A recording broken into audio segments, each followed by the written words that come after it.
Come on, come on, come on. You know who it is and you know what it is. Agenda Over Facts, Season 1, Episode 15. It's your dynamic duo, more chemistry than a white tea and fresh white Air Force Ones on a hot summer's day like the weekend we just had. It's the cheese to your onion, the chocolate to your digestives. Yes, I'm talking about food because that's what I just ate 2 or 3 minutes ago. It's your dynamic duo, it's your boy T. It's the young sage Fanuel. And we here, another week, another episode. You know the pattern, you know the intro, you know the vibes. As you can tell, we got a little bit of a spring back in our step. We're back.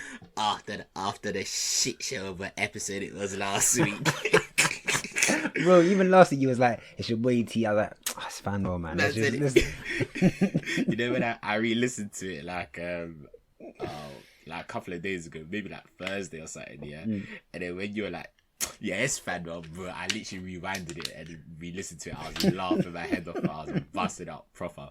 But obviously, yeah, we got more vibrations, more energy. Come on. More impacts, more flow, more everything. You know how it gets, fam. Come on, man. But yeah, we back another week, another episode. How we feeling, Fanuel, man? Bro, I'm feeling... You could tell when I stepped onto our Zoom call, innit? You could tell that my energy was different. Because usually, like, I sometimes enter a state where I'm annoyingly gassed. And I feel like that's what I was in it. You could tell. Like, I think you just finished work. You looked bare disheveled. You were just like, oh, tired. I wanna. Whereas I was like, yeah. Yeah. You move like you just came back from a motive, cuz. You move like them duds, yeah. You know them duds that will go to a motive, yeah. Let's say the motive finishes at 1, 2. They're like, hey, man, what's the next pattern, though? Hey, man, what's the next pattern? Nigga, home's the next pattern. Go to bed. these men will be posted. You know them man there. Them man will be posted on their German car outside a motive with a couple balloons, couple canisters. And then, hey yo, babe. Hey yo, we trying to go after though. Hey, where's the teams, fam? What's it? But yeah, feeling good. My last week was a lot better. You shower? I think. You know what's funny? So no, you have no excuse after this weekend's weather. You have no excuse. bro. I'm talking about last week. So this is before, innit? No, so but like, that counts as. It wasn't that hot though. I did shower, by the way, but I'm just saying, like, but Saturday, Sunday, innit? Saturday, Sunday was hot. True. And so Friday was warming up to the climax of Saturday and Sunday. The weekend was mad. The heat, bro. In this heat, yeah, like, I was even thinking about this before I came on. I was like, bro, in this current climate, literal climate, the value of a shower is depreciating. Back in the day, yeah, like 2 months ago, you could shower and that could last you a day. If you're a nasty nigga, maybe 2 or 3. Whereas now, the value has plummeted. One shower only, it's like in Germany when it was hyperinflation. One shower is about 2 hours worth, then you're sweating again. Yeah, I hear you. And it's grim. It's grim. Like, bro, like today, nah. I'm getting ahead of this is what I'm saying. When I'm excited, it's a flow. This is your podcast, fam. What the fuck? Because usually our thing follows like it's a chronological thing. Like I go a whole week and then leading up to that today, innit? Do you know what I'm saying? Oh yeah. Spit your week. So you know what? Nah, I wanna hear your week first, purely because this guy messaged. He's like, bro, I can't. I think it was on like Thursday or Wednesday or sometime midweek. Yeah, find him. Maybe you can find the message from. And I've got that. It was. I'm gonna wait for him to find it. Nah, you carry on talk while I find it. Basically, it was him seeming quite stressed in the sense like, he can't wait to vent on the pod, innit? And then, like, have you found it or no? I'm still looking. It's just and then, like, shit in between, fam. Sorry, our conversation. That's why we shouldn't need to run the podcast on our podcast chat. Not fucking. What's it? Basically, what makes it funny is that he had sent this message about like him needing to vent on the pod, and then I think a day after or 2 days after, we had like a random Instagram like group chat video call, innit? And then I've jumped on now, and then me and T, I think there's about 4 or 5 of us in there, and me and T were the only ones working at the same time because we were working from home, innit? And then I could just see like T was just every so often he'd drift away from the story that was being told, and his brow would just go bare serious, and he'd try to focus, and then he'd be like, oh, I'm not gonna say the guy's name was talking about. Let's say his name was F. He'd be like, "Oh F, I beg say that again. What'd you say? Because this guy was so engrossed in the calculations or them emails are like, T, it's been you've got 3 days until the international deadline. I don't know what kind of stress messages you get, but this guy looked perplexed. You know what it was? He was only in that call because of FOMO. He didn't want to. But bro, the way he was looking, he didn't have the capacity for a conversation. Whatever he was, I don't know what merger he was working on, but. Have you found it? I don't think he was on the fucking message. Well, it was. Wait. No, it wasn't on our podcast chat. You don't think? I don't think it was, bro. Wait, what buzzword would I use? Work. I'm just typing. Let me type in stressed. Why can't I find it? Am I bugging? Am I done out? I don't think you used the word. Got it, bro. I used work. Yeah, he went. Yeah. I used work. So he went. Man, I need the segment for how was your week? Work just been mashing me up! Exclamation mark! Exclamation. Wait, I'll read it as because it's not. If there was no exclamation marks, it's bro. Work just been mashing me up! Exclamation! Work just been mashing me up! That's how it came across to me. But yo, tell us how. Wait, use work as the as I found it. You see it now? Yeah. So it was on a. I found it. It was last Friday. It was last Friday. Yeah. So then when did the so maybe the IG call happened before that. Bro, I think it did. The IG call happened before that. The whole week was just mashing me up, fam. So what I was seeing in the call, okay, now it makes sense. I go. So tell us what's going on. Got PTSD, fam. I swear, fam.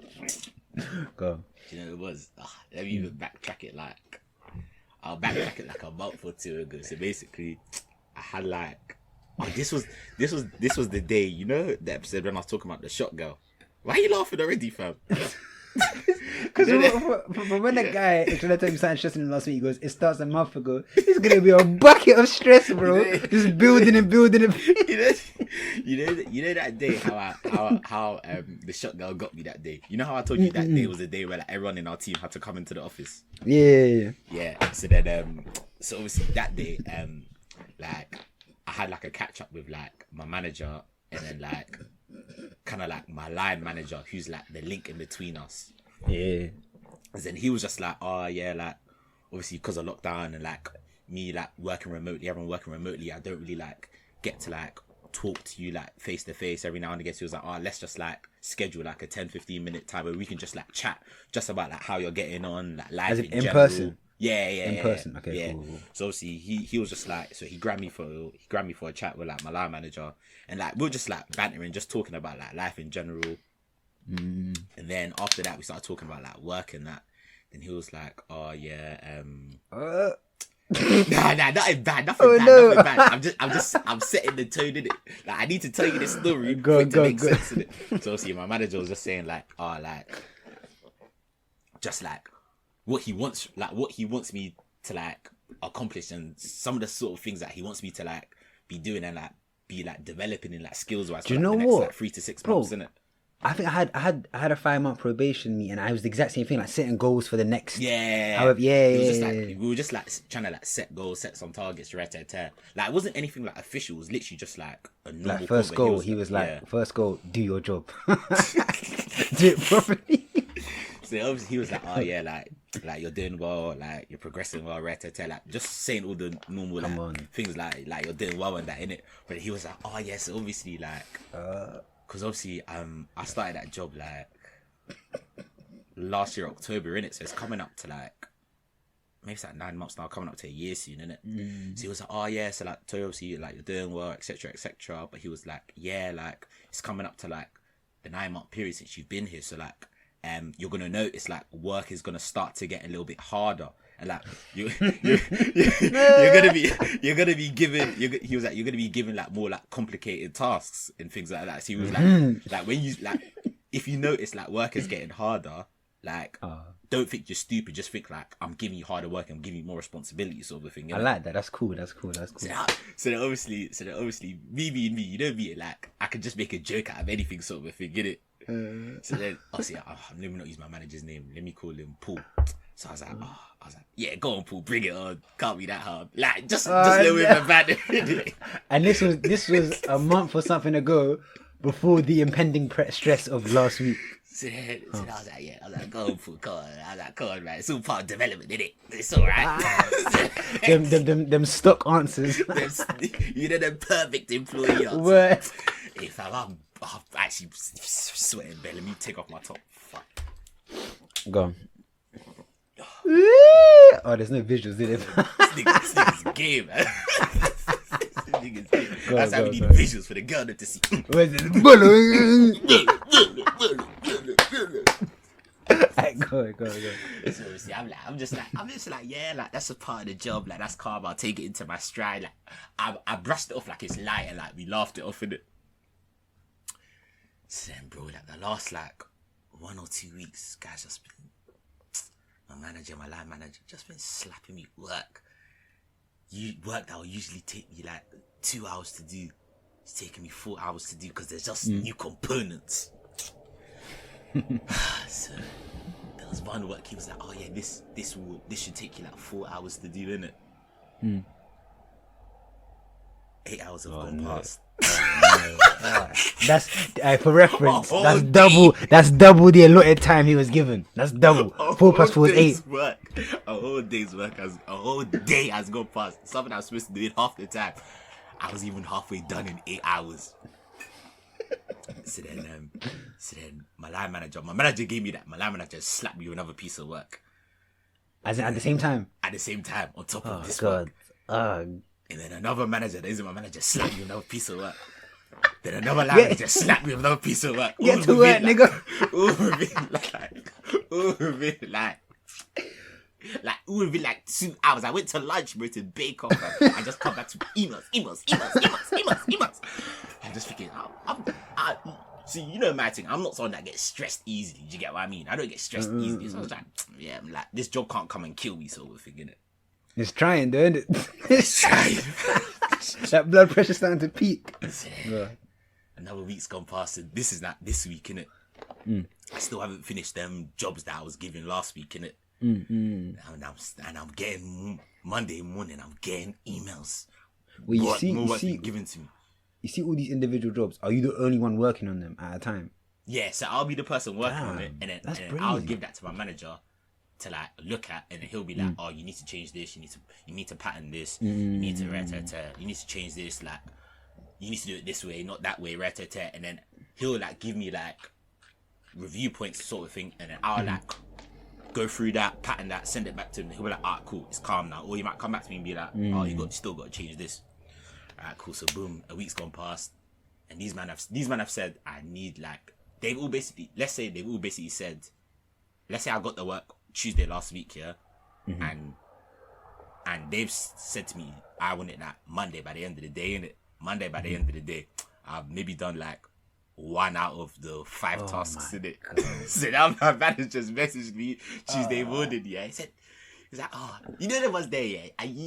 Man never understand this. People that work in jobs understand this. You know how it's the passive aggressive. A manager will first message you like, oh, like, hi Toye, like, how you doing? How's your weekend? Just all of that, just to warm you up. But you know why they're messaging you. They don't care about your weekend. They care about the weekday because you're on their time right now. Get to work, bro. So he was like, I was just like, how's your week? Actually, to be fair, I'll give my manager some credit because he's actually a sound guy. Like, bro, I wish you guys could see him. This guy's sweating, man. I don't know what. What's it? Bro, you know I'm even still thinking about work at the back of my head. I can tell, bro. You're perspirating bare, bro. Look, I'm still thinking about it at the back of my head. I'm thinking, fuck, I need to do this too. But anyway, charge it. It's not done.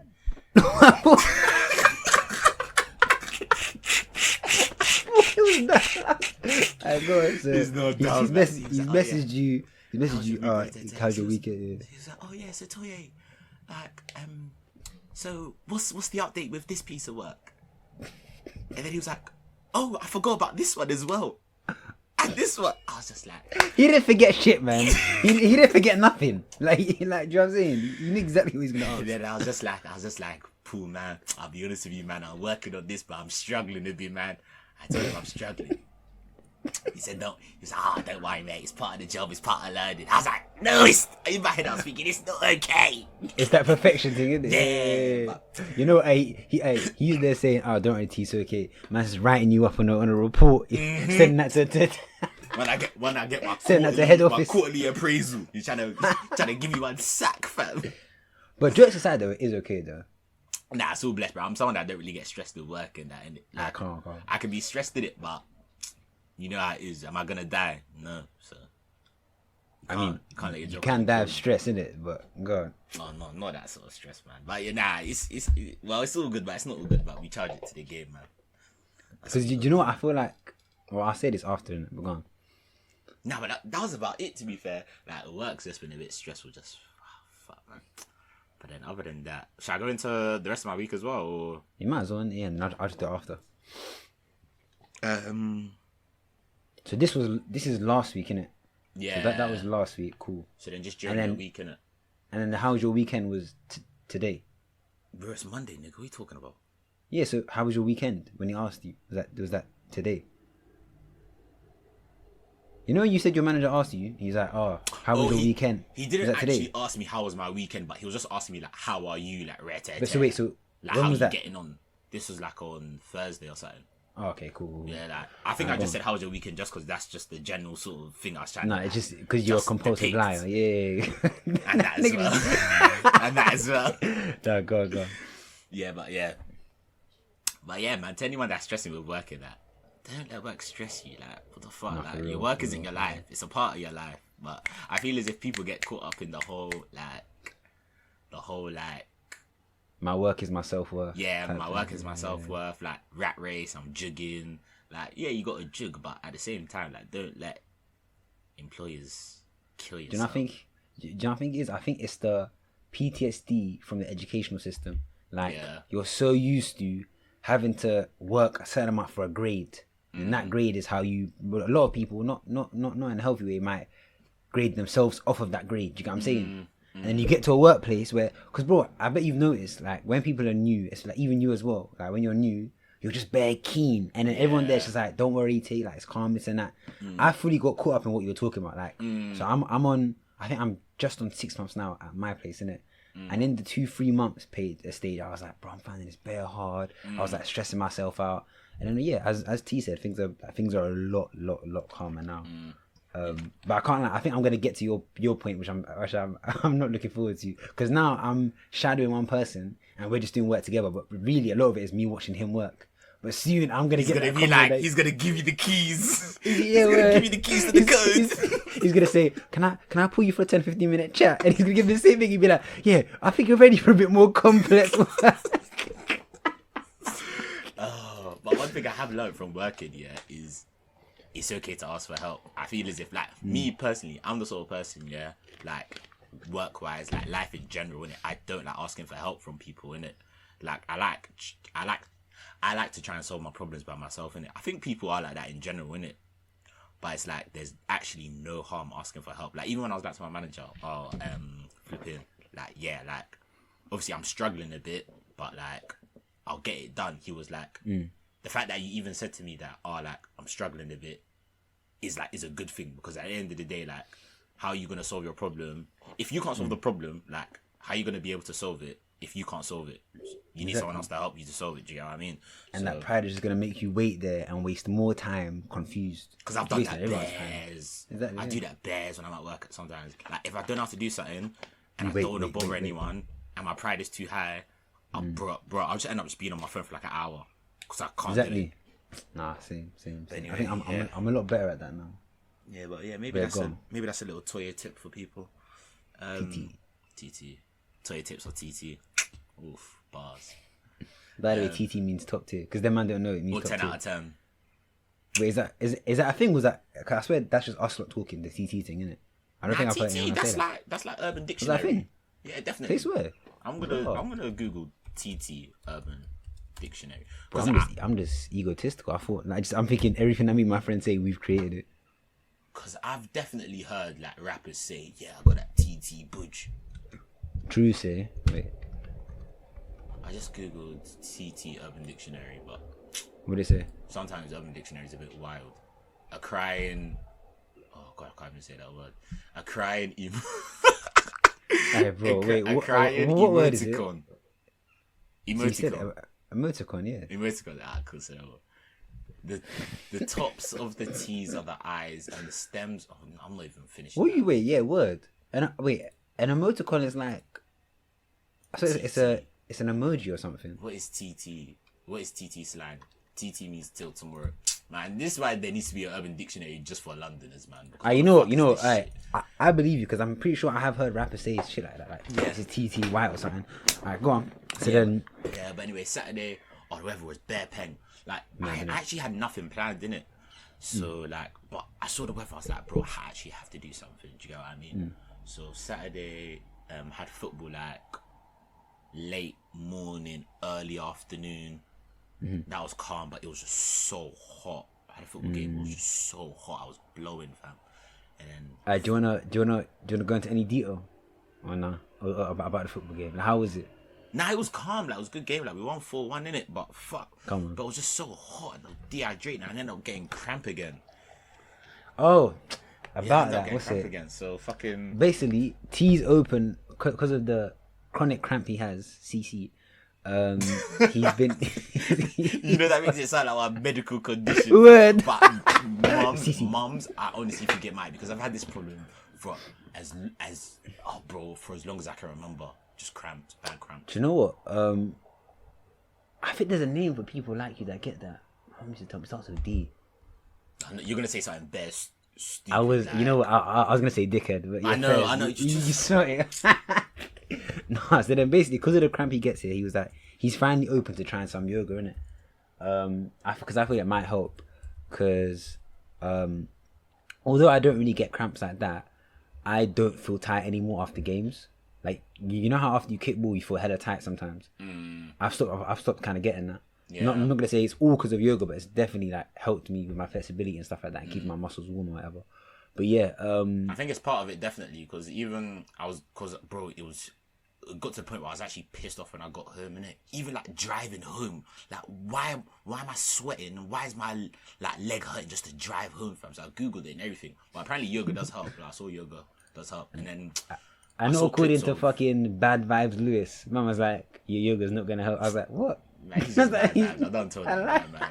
He needs to go see a shrink or something. Man. Wait. So you see when you research, what did it say? Did it say how it would help? Or just said, oh, it can help? Nah, I just googled, does yoga help with like cramping? They were like, yeah, it does. And then I saw like the England footballers, they do it like on their recovery days, like before and after games, in it. So I said it must fucking help if professionals are doing it. You get what I mean? But yeah. So obviously we're gonna do some yoga, and then we'll get back to you if that actually helps. I'll be a little testy for you guys again. Test you, baby. Yeah, like we'll do it for this week, because it's usually me, Tessa, Saf, and Tessa's cousin that do it, but on and off. Hi, mum. My daughter's hey, babe. She's bursting like bailiff. Hey, babe. Yeah. Hey, babe. In my ears, you Casio, bro. What's it? Yes, it's usually us 3 or 4, usually 2. So he's now gonna join the gang, join the team. Bro, but I can't lie. You need to do it for at least. Wait, are you talking? No. Oh, cool. I thought you cut out for a bit. You need to, I'd say, do it for at least 2 to. I'd say do it for like a month, then be like, okay, calm. Did it make a difference or not? Because a week might not be enough for the type of. Yeah, a week definitely wouldn't be. Won't be enough for the chronic cramp CC that you have. Do you know what I'm saying? Yeah. So football on Saturday, then what? Yeah, Saturday. Was it motive after? Nah, bro. I had a chill one, to be fair. Like, so like got home like Saturday afternoon after football, and then like the weather was just bare nice, innit? And then my mum was outside in the garden. She was gardening, innit? And then she was just like, oh, like just come in the garden and just like spend time with me, innit? And then like at first I was just like, oh, just like, you know, I know this might even sound bad, yeah, but you know when like your parents are just like, oh, like they want to spend time with you, comes for time, you're like, oh, like flipping like, come do this for me. You're just like, like allow it. I just want to be with myself, sort of thing, innit? Feeling like, I don't know, maybe just because of the weather, I was just like, fuck it, like, let me just spend time with my mum, innit? Did you garden? Yeah, so we did a bit of gardening, and then after that, like we have like a small table. Like our garden isn't that big; it's pretty small, but like we have like a table that we bring out like when the weather's nice, innit? So we brought out that table, and then we were just like sitting in the garden, just like catching up proper. Because I feel as if like, you know, like when you start working, yeah, and like obviously people might be living at home, people might not be living at home, but it's like, even though you're living with people in the same house, you're not actually like spending like good quality time with them, sort of thing, innit? I fully hear that, yeah. And then it's like, because it's like, let's say you're both working 9 to 5 or something, like, so you're both not seeing each other between 9 to 5. Then when you get home, you kind of want to do your own thing. Maybe you might have like a nap, you might go to the gym, you got stuff to do, so you don't really have time to like spend like time with people that you actually live with, sort of thing, innit? So it was just nice just to have some quality time with my mum, like just had a catch up, probably in the garden for like 2-3 hours, just like talking, gardening and shit. And then would you ever do gardening like that, like by yourself? By myself? Would you ever be into it? Nah, that's not me still. Wait, so if I got your plant, you just let it die? Nah, I'd look after it, but like, okay, calm. But that's like a 5-minute thing. Like, but like gardening is like, you got bare plants, you got bare different stuff. Like you're weeding, you're taking out shit, you're planting stuff. Do you get what I mean? But like, if you just give me a plant to water it, like, bro, that's like a 1-minute job. Do you get what I mean? I hear that. But go on. Yeah, but definitely, that was proper nice. It was very refreshing just to like, have a proper catch up with my mum. But you know my mum, fam, every time I have this convo with my mum, fam, after a while she starts to recycle the same questions. Go on. About wives and that. How is your love life? Yeah, there you go. That's what I'm saying. I can tell. How is your love life? When are you gonna bring home your girl for me to talk to? I was like, just big, fam. And I always joke around with mama, like, I'm married to the streets, fam. She's like, and then she starts praying like you're about saying, God forbid. No jokes. Me and mom had the opposite conversation. Go on. Same questions, but I was like, Mom, I'll be real. I was gonna wait until my week in it, but I just said, nah, go on, interject. It's calm. I think I might just become celibate, you know. No cap. I thought you were gonna say something else. What you gonna say? I was gonna put my top back on. I was about to put my top back on because I'm looking a bit chiseled. And I don't know what tickles your fancy. You're a dickhead. Now I said to her, I was like, bro, it's just other things in it. I've been deep in it. I think I might just give it a go, like, cause now, yeah, no cap, I'm about 103 days of no nothing, yeah. And bro, the way man's feeling, yeah, I can't lie. I'm thinking, as this might sound deep, but what purpose will a girl do me? Like, bro, I'm being, like, I was leaving. Now I'm not in the game. Like, I don't need, bro. If I'm happy with my ones, I actually don't need that. When the time is right in the future, I'll do that. That's what I'm saying. A lot of men look for happiness for another girl. Yeah. Because most man, like, I don't know if you agree, but I think you probably will. A lot most of man. You know, do you know what's jokes about Lewis's qualm with me saying most man? Yeah. God. I can actually, bro. This podcast is basically geared for Lewis and Favor. Do you know what I'm saying? The amount of times we speak about them or yeah, we have to bring them on one week. What's it? No, defo. I remember like he was basically getting onto me because of the way that I come to conclusions and stuff. He was like, but bro, what are you basing it on? Where's your stats? Then I clocked someone he idolizes does the same thing. So the issue isn't what I'm saying, it's who it's coming from. So like one you see that comedian that he loves, Patrice O'Neill. Mm-hmm. He's another observant philosopher that does comedy. So he'll talk about women, he'll be like, you know the thing about women, or most women, he'll say the same thing. Lewis has no qualms there. You see what I'm saying? Do you know you know with them some things, yeah, more time, like, you're getting triggered because you feel as if the person that they're talking about is you. I'm not saying that that's for Lewis. That's interesting. Most people do get triggered when, like, I hear that. When, like, if someone makes like a general statement, yeah, you only get triggered if, like, there's a possibility that you're part of that group. Yeah, any sort of possibility. You're part of that group. If you think 2, they're indirecting you, or 3, you think you have some of those traits and you low-key know it's true, but you don't accept that it's true. By the way, I will say, I said this to you before we started, yeah. I think Luce is one of my most valuable friends, because of this, and I think he'll even agree. There was one time I also went to his yard and we left, and then he went me to the station. He's like, bro, I might be paraphrasing and not getting it right, but he was like, bro, sometimes, so he's like something like, I hate having conversation, or like, I hate having a certain type of conversation with me, innit? And the reason why, I clocked, so, you know, when we were at his yard, and me and him do this bear, to someone else, it might seem like we're arguing, but what we're doing is this thing called a Socratic discussion, yeah?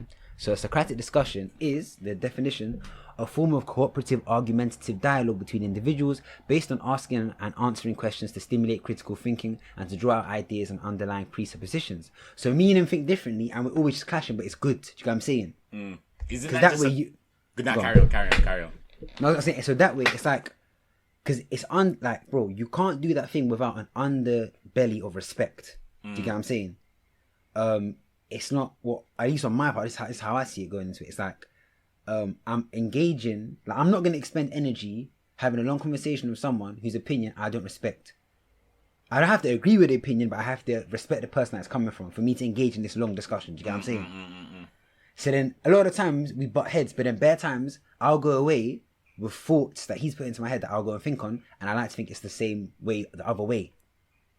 Yeah. Because deep it, if you just have conversations with niggas that have the exact same opinion as you, that's a waste of a conversation. That's actually a waste. Do you get what I'm saying? Yeah. But anyway, I went on a tangent. I told my mum that I think I'm going to be celibate. What did she say? She gave that look here, like... What, till she's you always die? like, not till I die. Like, I'll get married, and then I think I'll just wait till marriage, innit? But sorry, ladies. Yeah. You're trying to get them. You're trying to get them simp points. I can't, like, if you think... Agenda, relax, man. If you man saw the way his face dropped. Bro, I was ready to, like, I was ready to go on like a whole thing about why, if you think that you're a simp. Yeah, no, Insecure. Go on. So, you know, I thought of that, and then, because, bro, she, in the same way that you said your mom, you know them questions, the cyclical questions, she was like, oh, when am I going to have some grandkids? So one, I was tired, I was like, listen, I'll be real, it's not happening anytime soon. I'm not going to make him, Why did you just stop talking? Nah. I was going to say something, but I fought against it. Nigga had to re-update some software, fam. If you had saw that, I literally just paused, bro. Bro, I thought you crashed. I thought your internet went, fam. I did crash, bro. That malware was going on. Function, fam. But yeah, no. So back to, so you had that convo with your mum. Those questions came up. What did you say to her? You was like, I belong to the streets or something. I'm married to the streets. Yeah. I always say that, but I'm always bantering. I just say to her when the time's right, the time's right. But she always says, but Toye, you know, the good girls go quickly. The good girls go quick. You need to get in there quick. I said, this isn't like buying equity or buying shares. It's not unless buying you're the talking, deep. bro. Unless you're talking to your dad's friend. Do you remember that time? Oh, Jay. Hey, I don't even know if I can even say that story. No. Obviously, no. That's a little private one for you. Yeah, what's it? Maybe that's what I'll release when we blow. So yeah, go on. So it's not equity. Yeah, it's not equity. It's not shares. It's not buying the dip, fam. She's like, oh yeah, but the good girls go quickly. You know. Technically, they don't. There's nothing stopping you from when you're 30 or 31 going for a 23 or 24-year-old. You know what I'm saying? Whoa. Wait, what do you mean, whoa? What do you mean, whoa? That's not even mad, bro. It's not like 24 and 18. That kind of shit, bro. We've Okay, got wait. Pedo here. Answer me this, yeah. What's the age gap between your mum and your dad? 3 years. Damn. But wait, you know what? I'm gonna put a poll up on our AOF here on the page. Be like, what's it? Yes or no? If your parents' age gap is more than like 5 or 6 years, and we'll see in it. But 5 ain't that deep, bro. I think 5 plus. You're starting to touch a very. I think it all depends, because, bro, in this life, you're going to meet people that are 55 or 60 that have the mental age of a fucking 20-year-old. And you're going to meet 20-year-olds that have the mental age of like a 55-year-old. Do you get what I'm saying? Yeah, but that doesn't mean it's right, though. What? What are you talking about? There's nothing wrong with 35 and 24. There's nothing wrong with that at all. Like literally at all. Because it all depends on the people. Do you know what I'm saying? Like if the guy is bare mature, if the guy's bare mature and he actively goes for an immature girl, that's a bit weird. Whereas if the guy's mature, but the girls, and more time they do say that girls are a lot, like they're maturer than guys. Do you know what I'm saying? Yeah, they are. At the same age. Like to me, it's all about who you click with and whatever, and who brings out the best in you. That can happen at any age, but it doesn't go down to anything less than 18. Even to me, 18, 19, 20. If I was like 30, 18, 19, 20, I'm not really fucking with them numbers. Because me personally, I hope you're not. but at the same time, even if I did, again, there wouldn't be an issue with it until society changes. Because Of course there'd be an issue with it. A man that's 30 and a girl that's 20, they're at different stages of their lives. Bro, Generally, they're both looking for different things, and they're at different stages of their lives. So generally, it's not gonna work. I can poke a hole on that because a lot of girls at 18, 19, 20 are ready to marry. A lot of them. 18, 19, 20. Yes, bro. Especially the majority or the very small minority. It depends if you want to talk about people who are religious. A lot of them aren't marrying young. True or false? Yeah, that's what I'm saying. You know what? Yeah, I don't want to get into that in it because that's not really my reign in it. That's not really my reign. Bro, but it's just an opinion. Like, but I don't know. I just feel as if someone that's 20, someone that's 30, you're at different stages of your life. Someone that's 30, you're trying to have kids. Like, I don't want to say you're settled in your career, but like actually, at 30, bro, you know what, bro, you more or less are. I don't know why I'm even holding my tongue. Yourself. When you're 20, bro, like you're still trying to find out. It depends if you're a boy or a girl, because bro, I've got quite a lot of female friends who are getting pressure from their parents about marriage, and they're only about 21, 22, 23. Do you get what I'm saying? And it's a common theme. Yeah, but for guys, it's different. But are they religious? Not really. That's what I'm saying. Like they're like probably about the ones I'm talking about. Maybe about their families, and maybe like if I had to give a scale, yeah. Are their parents religious? Sorry, instead of saying are they religious? Again, so okay, I'm thinking of one person in particular for this small example. Maybe like their parents are about 50-60%. But remember, it's not only religious. You know how sometimes religious and cultural start to blend a bit. Yeah. So someone can be like, religion can impose itself on a culture, and then culture then be like, oh, you have to marry young, bro. Even if you go back to Africa and like you go back in the days and that, people are trying to marry off their daughters at like 12 and 13. Do you get what I'm saying? It's something that's been ingrained. I'm not saying it's right, but it's ingrained in our society for girls to want to marry young or to be pushed to marry young. Maybe it's a better yeah, to be pushed. It doesn't mean that they actually want to, because more times some of them might not actually want to get married, but they feel as if they have to because they're being pushed to. I think so that doesn't mean that they actually want to get married. That just means that they're in a situation where someone's telling them to get married, and they're in a situation where they feel as if they can't say no. That's true. Nigga, that's arranged marriage. But not, do you know, not always. Like, they kind of keep, you see in the way that your mum was like, you said she it's the cycle of conversations and that about this. Yeah, but yeah, go on. For them, for them, it's a more aggressive form, especially for girls. So you see how for you it's like, because bro, let's be real, yeah. With men, it's different. Your time, you've got time. You can marry at 30, 31, 32. For girls, it's harder, because I think I've even seen in studies that the older they get, the harder it is for them to. Exactly. Whereas for men, it's the opposite. The older they get, to a certain extent, they become more desirable. Do you know what I'm saying? Because the older you get, the more things you have, the more like power, possession, whatever, things that you would usually use to wager in trying to marry someone, and to do with like how the family sees you. It's only going to go up and up. Whereas with a girl, like both biological and like first the biological clock, their eggs in it. There's only a certain amount of time they have, and then also on a societal, the value that society places to them in a sense where it goes after, like, you know how bare girls get stressed when they're not married at 30. Niggas don't care. Us men don't have that stress. And that is all come from, you see...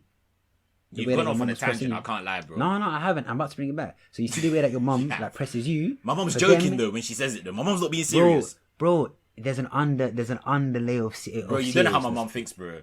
I can't lie, you can't say that. You don't know how my mum thinks. But I can't say this. If it's a cycle of things, is it really a joke? If she keeps bringing up the same thing, bro, it can be in a jokey manner, but there has to be some truth to it. I feel as if you're taking what I'm saying literally. Like, my mum will mention it like every just to find out. Every like couple of months, like just as a joke. Like, it's not a thing where look for a girl, try to find a girl. It's always like, oh yeah, like, do you have a girlfriend right now? Like, it's nothing ever like find a girl. Like, it's no. Okay, so now answer me this here. Where do you think? where do you think in her head that question when she goes, what was it when you just said? He was like, like, like, where's a girlfriend right now. calm? Where has that come from? What part of her brain has made her go? I want like, why does she want to know if you have a girlfriend? And why does she keep bringing it up every 2 months? It's just like, I feel as if that's just like a parent thing. Like, parents just like, once you reach like the 20s age, that's just what they want to know. Like, because it's kind of like, that's like, if you think of it like a timeline, yeah, in your child's life, yeah. If you think of it like a timeline in your child's life, yeah, like, alright, cool. When they're like 0, it's about like making sure they're okay, looking after them as a baby. When they become like a toddler, like 4, 5, 6, it's about getting them through primary school. Then when they reach like 13, 14, 15, 16, it's like getting them and putting them in the best position to like complete their GCSEs. Then after that, it's like, alright, cool. What do you want to do with your life? Do you want to do A levels? Do you want to go to college? Do you want to go to uni? Do you want to like start working? And then after you finish uni, it's like getting them through uni. Once you finish uni, it's like find your job. Once like you're comfy in your job, once you've been working for a couple of years, like what's the next? And I feel as if it's just like, as a parent, like obviously I'm not a parent, so I don't know, yeah. But it's like as you keep on going down that timeline, you can try and understand their what I'm saying. What you want to do is kind of like facilitate that next big thing on your child's timeline, innit? On your child's timeline. On a normal timeline. On a normal timeline, innit? In quotation. So obviously, after I've got my job, I'm working, I'm comfy, like I'm saving, I'm doing all the things that like, a young adult should be doing. Like thinking with your parent hat on, you're thinking, alright, cool. They've got free education, they've got their job, they're earning money now. Why don't they have a partner? No, it's not why don't they have a partner. It's kind of is. The next big thing as a parent you're thinking about is are they seeing anyone? Like, are they in a serious relationship? Like, they just want to know. Like, that's just how it is, so they can help facilitate it in a way. Do you get what I'm trying to say though? I do, but I still think that I think you're underplaying the severity with which he actually does want you to find someone. Because, okay, so if I use your example of the timeline, yeah? Go on. Cool. So, and we're saying that this is a normal timeline that every parent knows about. Because it's like there's this weird pressure that parents feel when they see other parents do things, and so how society says that you should do certain things. Yeah. If their child isn't doing that thing, then they go, why isn't my child doing that thing? So let's take it back. So let's say you said the example. It's GCSEs, innit? So let's say your parents will ask you every so often, how's revision going? Yeah. Why are they asking that? Because they want to ensure that you aren't differing too much from the norm and not doing badly, ally. That's why they ask that question. Just to keep you on track. Bro, okay, keep you on track. So on track being, you're someone that does GCSEs. And if you aren't doing them well, you're going off track, ally. Cool. Yeah, of course. So the same thing happens into uni. When you go into uni, the same questions come with an innocent surface of how is uni going, but it's the same, like behind it, it's the same kind of momentum where it's like, are you still sticking to the track of you completing uni? That's why they ask it. Of course. So you now shed the same light onto calm. The next bit, as you said, you were like, the next bit is calm, finding a girlfriend. Yeah. So the question now is, how is your love life? Or is there any goals? Yeah. So that question comes from the same as it did before, of them trying to ensure you don't go off of the norm. Yeah? Yeah. So if you stay single for a while, these questions, as you said, have started to become cyclical. Eventually, in the back of her mind, it's like, why doesn't he have a girlfriend? Nah, I don't think my mom thinks like that. I don't think my mom thinks like that. I can't lie, yeah. Like, I'm not a wrong un. Like, I'm a relatively good-looking chap. Good-looking chap. Which would make it even more confusing, alive. I'm not a weird you. Bro, exactly, bro. So my mom doesn't really have any... She don't really have any, like, worries about that. Bro, but at the same time, don't you think, because of everything you just stated, to someone they'd be like, what?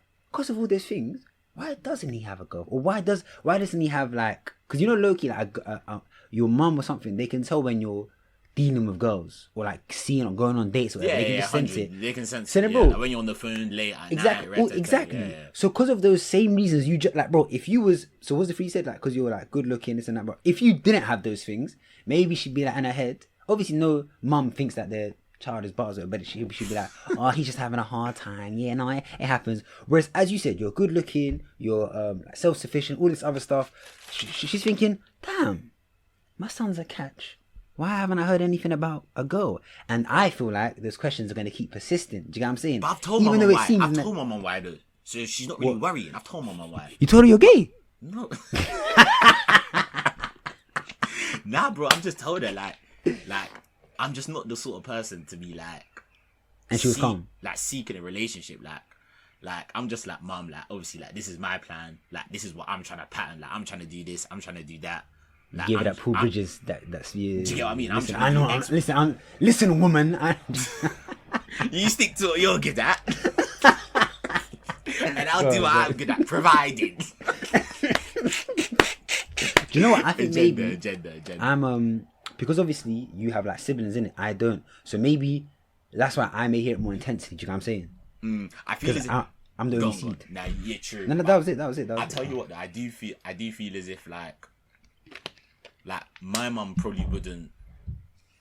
Actually, I don't talk about my family in it because I didn't really see it too much, but maybe a bit, but not too much. But like from what I see generally, is like, or maybe this is a bit of a cultural thing as well. Your family seem quite laid back, though. I'll be real. As in, like they don't seem. It's a facade, but then, man.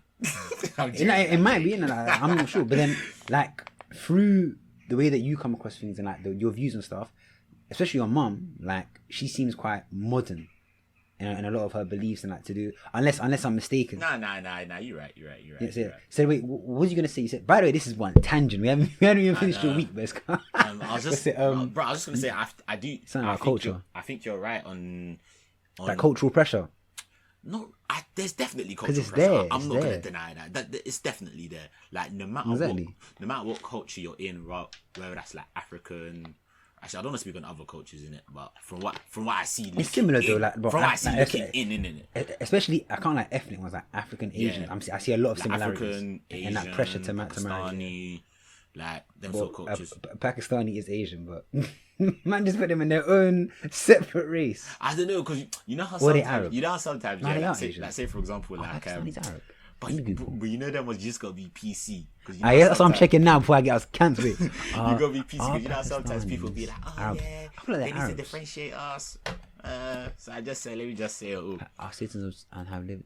But yeah, culturally, I do think there's like parents put like a pressure more on like their daughters because obviously they run on the assumption that like them beliefs, like our parents' beliefs, is kind of like not.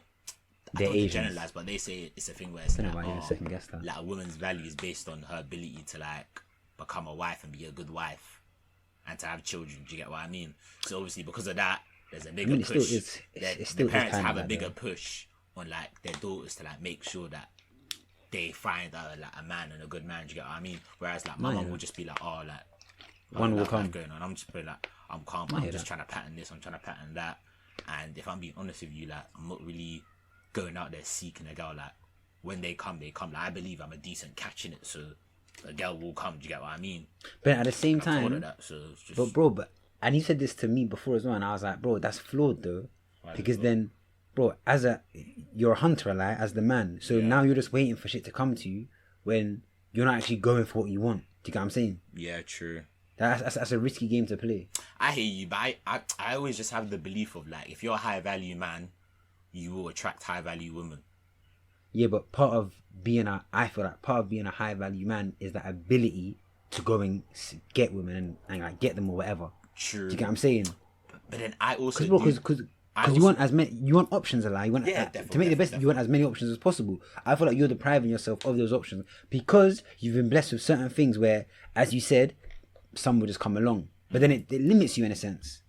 But then I do feel that like say for example, like when it comes to like stuff like relationships and that, I feel as if, especially girls in it, I feel as if like obviously I'm not a girl, I don't have a girl brain but I feel as if like girls are much more like methodical when it comes to like it's like seeing out and sussing out partners. Oh, you mean as in like they'll put themselves in the way of a guy that.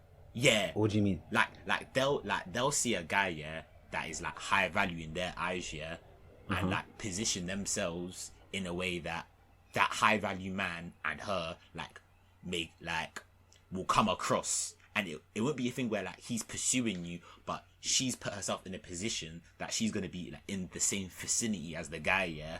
So then like it will just click, not in the sense of Bro, I'm a man, I'm going out to hunt you, but it's a thing where it's like we're near each other, we're in the same vicinity, and I position myself strategically that like. But that's flawed though. That's flawed because all you've done is explain the intricacies of what I said. You limiting your options because there's no guarantee that she's a high value woman. Do you see what I'm saying? You see what I'm saying? Yeah, but there's no guarantee. I can't lie. Low value women don't do that, man. High value women do that. I've noticed that, bro. High value women are methodical when it comes to when it comes to their partners. They're more picky. They're more picky. True. So then, if they're more like, bro, a high value woman will only be wooed by a high value man, innit? Mm-hmm. Yeah. So like, bro, this will actually link into our main topic later. And like, when I was on the streets. Should we talk for like 2 more minutes and dead it, then finish off how our weeks were, and then come back to this? I say, you know what? I'm gonna leave man wanting more. Let's dead it now, carrying our weeks, and then we'll pick it up in the Alpha 8. I'll pick it up in the bit later. I haven't said that. He's ready to get it out. He's ready to talk. Yeah. So where we were, it was Saturday. So you was in your garden. You just had that convo, and then that's how we went off on that tangent because your mom asked you those questions. Me. But that's actually something I would advise, like proper, like just like obviously I don't know how everyone's relationships are with their parents, but like just like try and like set out, I don't know, like an hour during the week, maybe like an hour during the weekend, just have quality time with them, whether that's like just chatting to them, maybe like watching TV with them. Just you actually don't know how long they're going to be here. Like, yeah, bro, you actually don't know. So yeah, that's something I would advise because it was just like something I didn't plan, but I really enjoyed. But yeah, like, I would fully recommend it. And then Sunday, didn't do too much to be fair. Like trained in the morning, and then after that, one of my guys was back from uni for the weekend, innit? So then we were just like, fuck it, like let's link up. And obviously the weather was bare nice. Mm-hmm. So we went Nando's and then we went go-karting, which was hard, but it was just bare hot because it was indoor go-karting. On Sunday? Yeah. But then... That's so hot, bro. But it was bare random, but it was... Bro, if you saw my top here, my top was so like wet. Well, whose idea was that? I wanted to throw it in the bin. It was that Bro, whose idea was that? On 31 degrees, they go, guys, now let's go inside and sit next to fucking engines and motors that are going to heat us up even more. Bro, it was fucking hot. But I can't lie, it was a vibe though. It was hard still. It was hard. But yeah, that was basically my weekend, man. Do you know what's peak? Bro, my week was especially my weekend was fucking live. I don't know if we're even gonna have time for everything. So my week, yeah. So now it's about, let's say it's Tuesday, Wednesday, and I noticed myself repeating patterns from the last 2 weeks, in the sense where low energy, not bothered to do much. Like I was even like the shower. I think it'd been like a day or two since I showered, and I said, nah, this is not happening again. I'm not letting this become a thing like for another week. So I went to shower and I was calm. But then, like, wait, no, was this last week? Let me think. I think it was. You see, basically on Wednesday, I decided, I was like, hey, calm. I'm feeling a bit like low and everything. And that's been a consistent theme. Let me slowly try and reintroduce my routine from before instead of berating myself for not keeping up with the routine. Do you know what I'm saying? So let's say usually in a day I'll do bare shit. I'll do like expressive shit. I'll do like sports stuff. I'll do a lot of stuff. Whereas now I had the energy to do nothing. I was like, damn, what's going on? I thought, cool. Let me just build it up bit by bit. So I think the first thing I did was like, I went on a jog. That's like literally this is the first bit of exercise in about 2 and a bit weeks. I'd done nothing in it. So bro, I was so slow. I was like, damn, like I thought it's only been 2 weeks. But my energy was also low. When your energy's higher, sport doesn't feel as hard. But anyway, so I'll come back now and there's a slight shift in my mood. I'm like, okay, because I know that I was doing a good thing, like scrambling my brain a bit, slapping some hormones in there, because that's what exercise does. I think it's serotonin that it releases. Might be dopamine, but I think it's serotonin. Yeah, so then the next day I was like, okay, cool. I'd also had I was in the habit of oversleeping, so I'd wake up, then go back to bed, and that's the worst thing you can do, because it's actually counterproductive. It actually makes you more tired throughout the day. That's just Because it sets off your biological clock, so your body gets confused, so you're actually fatigued. So that's why a lot of people don't, like, they'll sleep in and then maybe feel more groggy throughout the day. Yeah. I know exactly. Yeah, so then I was like, so the reason this is significant is because after that jogging day, I was like, okay, calm, getting back on the ladder, I'm gonna meditate tomorrow in the morning. Yeah. I wake up late. Fuck, I don't have time. Damn. Cool, get to work. And then I say get to work, I walked from my bed to my chair. You basically rolled to work, fam. Literally rolled, fam. So then, what's it like? So I think it was Thursday now, and I've gone. So like work's been going on for 3 hours, and it's at lunch, and I was like, now you know what? I'm gonna meditate now. Now the big difference in this year is that throughout that week, very similar to the weeks before that, my energy was low, but also my thinking patterns was just very lazy. Anytime I'd want to do something, they'd be like, oh, yeah, but we could just chill though, or there'd be a reason. So the reason I'd done that jog was to kind of give myself a kick in the ass. Disrupt. So now I've got thoughts to start some momentum in it. Yeah. Because the way that you get yourself out of a funk of not doing shit is just by doing shit. So Thursday I've done that meditation, bro. The change from before and after, I've never felt that. Can't lie. Like it's like I was back to normal. I felt like blessed after meditating. Then, bro, like, and I've never had that much. Like, bro, I've been doing it for time. I've never had that much of a difference. Oh yeah. I also might have been in a flatline, but yeah. This nigga's always in a flatline, bro. No, but this is the mad thing. Semen retention and it's just meditation depression, bro. Worth it, bro. Just inducing depression onto my nigga, fam. This They're nigga like, needs to fucking slag, man. They were like, it's between like, do you remember I said last week, I was like, between day 60 and 100, you're going to go through buried a minute. So, calm. Friday now, I'm back to normal. I feel it. I'm like, yes, calm. So then, work finishes basically at 2 p.m. Because I'm working one-on-one with some guy, and he, on Fridays, doesn't work after midday. And he'll just be like, hey, keep yourself busy. Bro, I've logged off. Like, come on, man. Man's literally just like, he's just like going on a limb and acting and thinking that you're just going to like be busy. Like, come on, man. Come on, man. Come on, man. Off, what do you think, man? So then I was like, yeah, you know what? I'm just gonna do. I thought I was like, maybe I was gonna write bars. I wasn't sure. Just something that I wanted to get, because for those 2 weeks I was doing nothing like productive. I was like, yeah, I was feeling good. Then my boy messages me. He's like, yo, what you saying? I was like, oh, yeah, I'm calm. What you saying? He's like, bro, do you want to go like park and chill or something? I was like, cool, calm. So we go to like, there's one spot in my ends where it's like this nice like bench place, and you're in like a forest and there's like a lake and that. And sometimes like, I also used to go there to bun. So I've gone there now, and he's just catching me up on like his shit in it. Like there's actually girl shit in it. Like stuff going on with a girl. And it was like, we're just going back and forth. Obviously not going to say what it was, but yeah. And it turned into like, so he was bunning, I went bunning. It's significant because of the convo we started having. It's about the government and like, yeah, it's about I want to get your opinion on this. It's like how the government doesn't know how to deal with people on like the lower levels, this, that, red, those kind of things that, you know, them weed talks, yeah. Then he said something that I was like, He was like, I think to solve it, you need to have a self-made billionaire that's come from like, what do you call it? Like from nothing to something type shit, innit? So then he's not said that. I'm like, So then I started kind of like asking questions. I was like, okay, cool.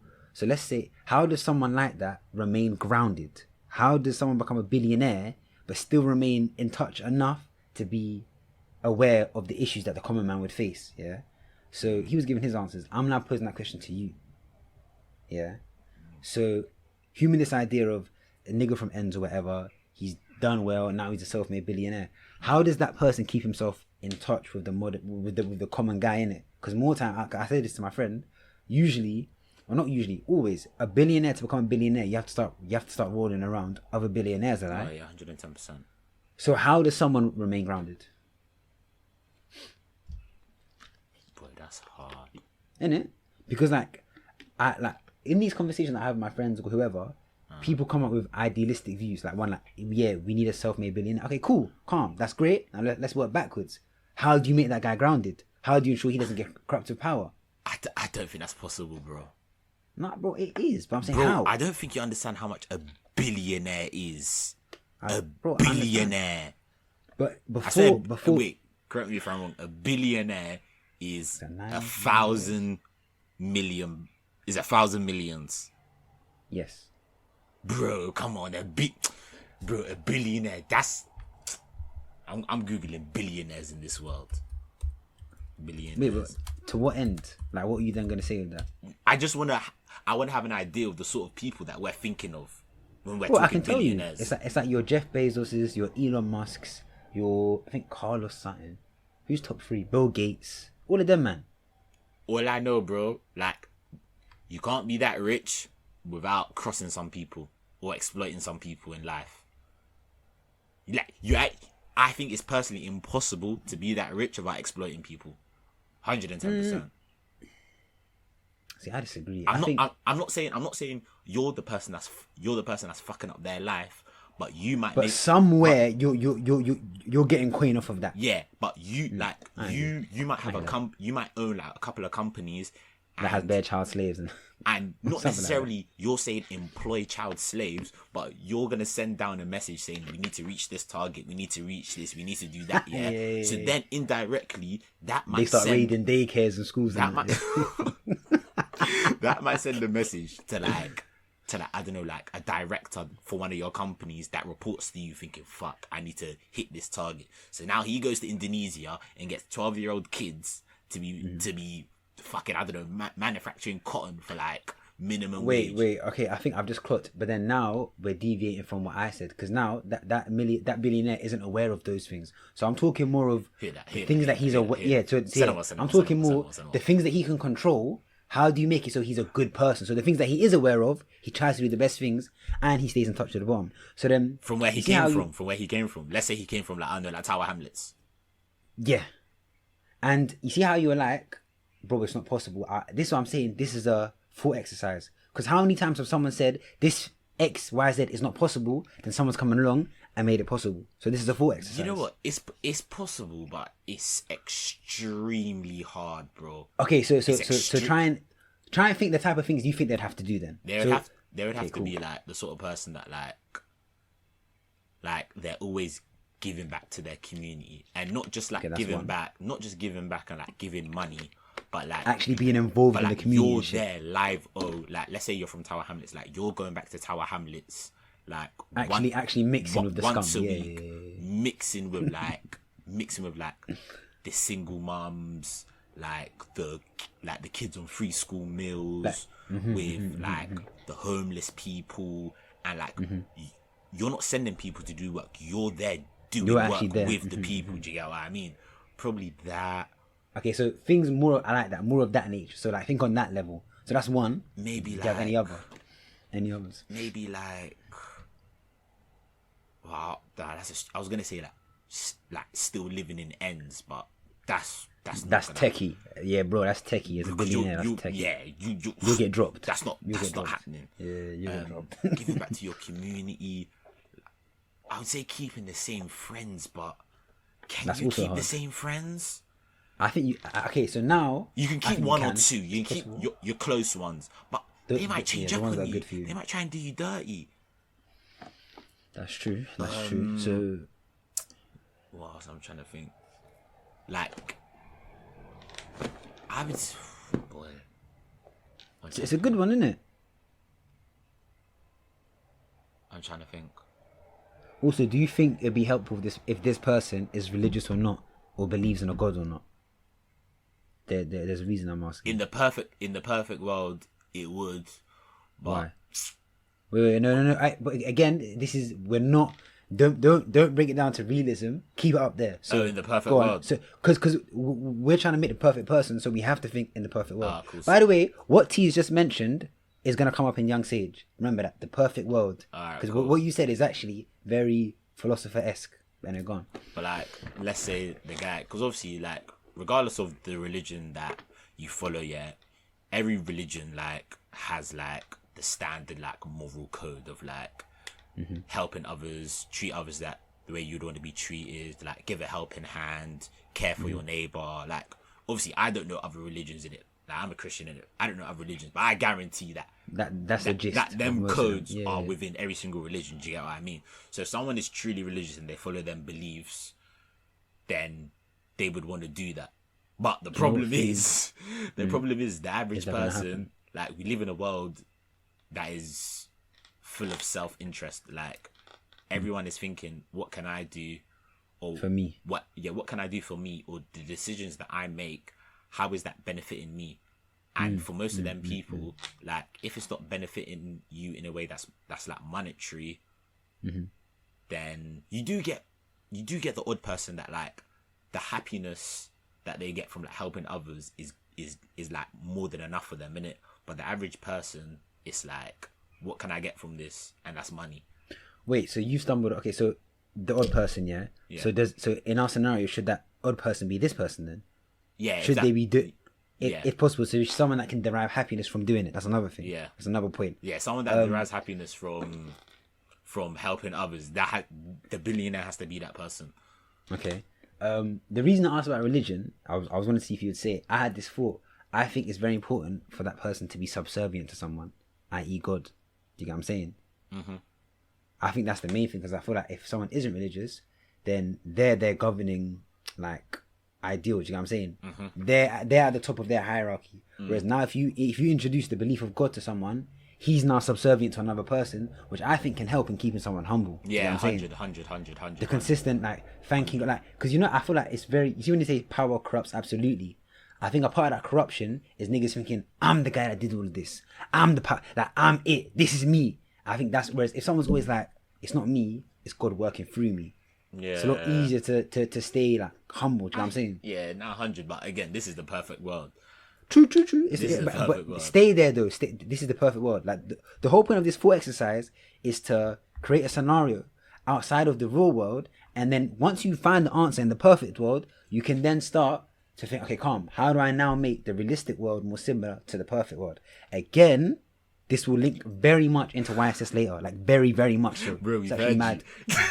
No, bro. Because wait, T. Because bro, T. When I go into it and I explain the stuff, you've basically just kind of explained, like, nonchalantly, what this philosopher said time back.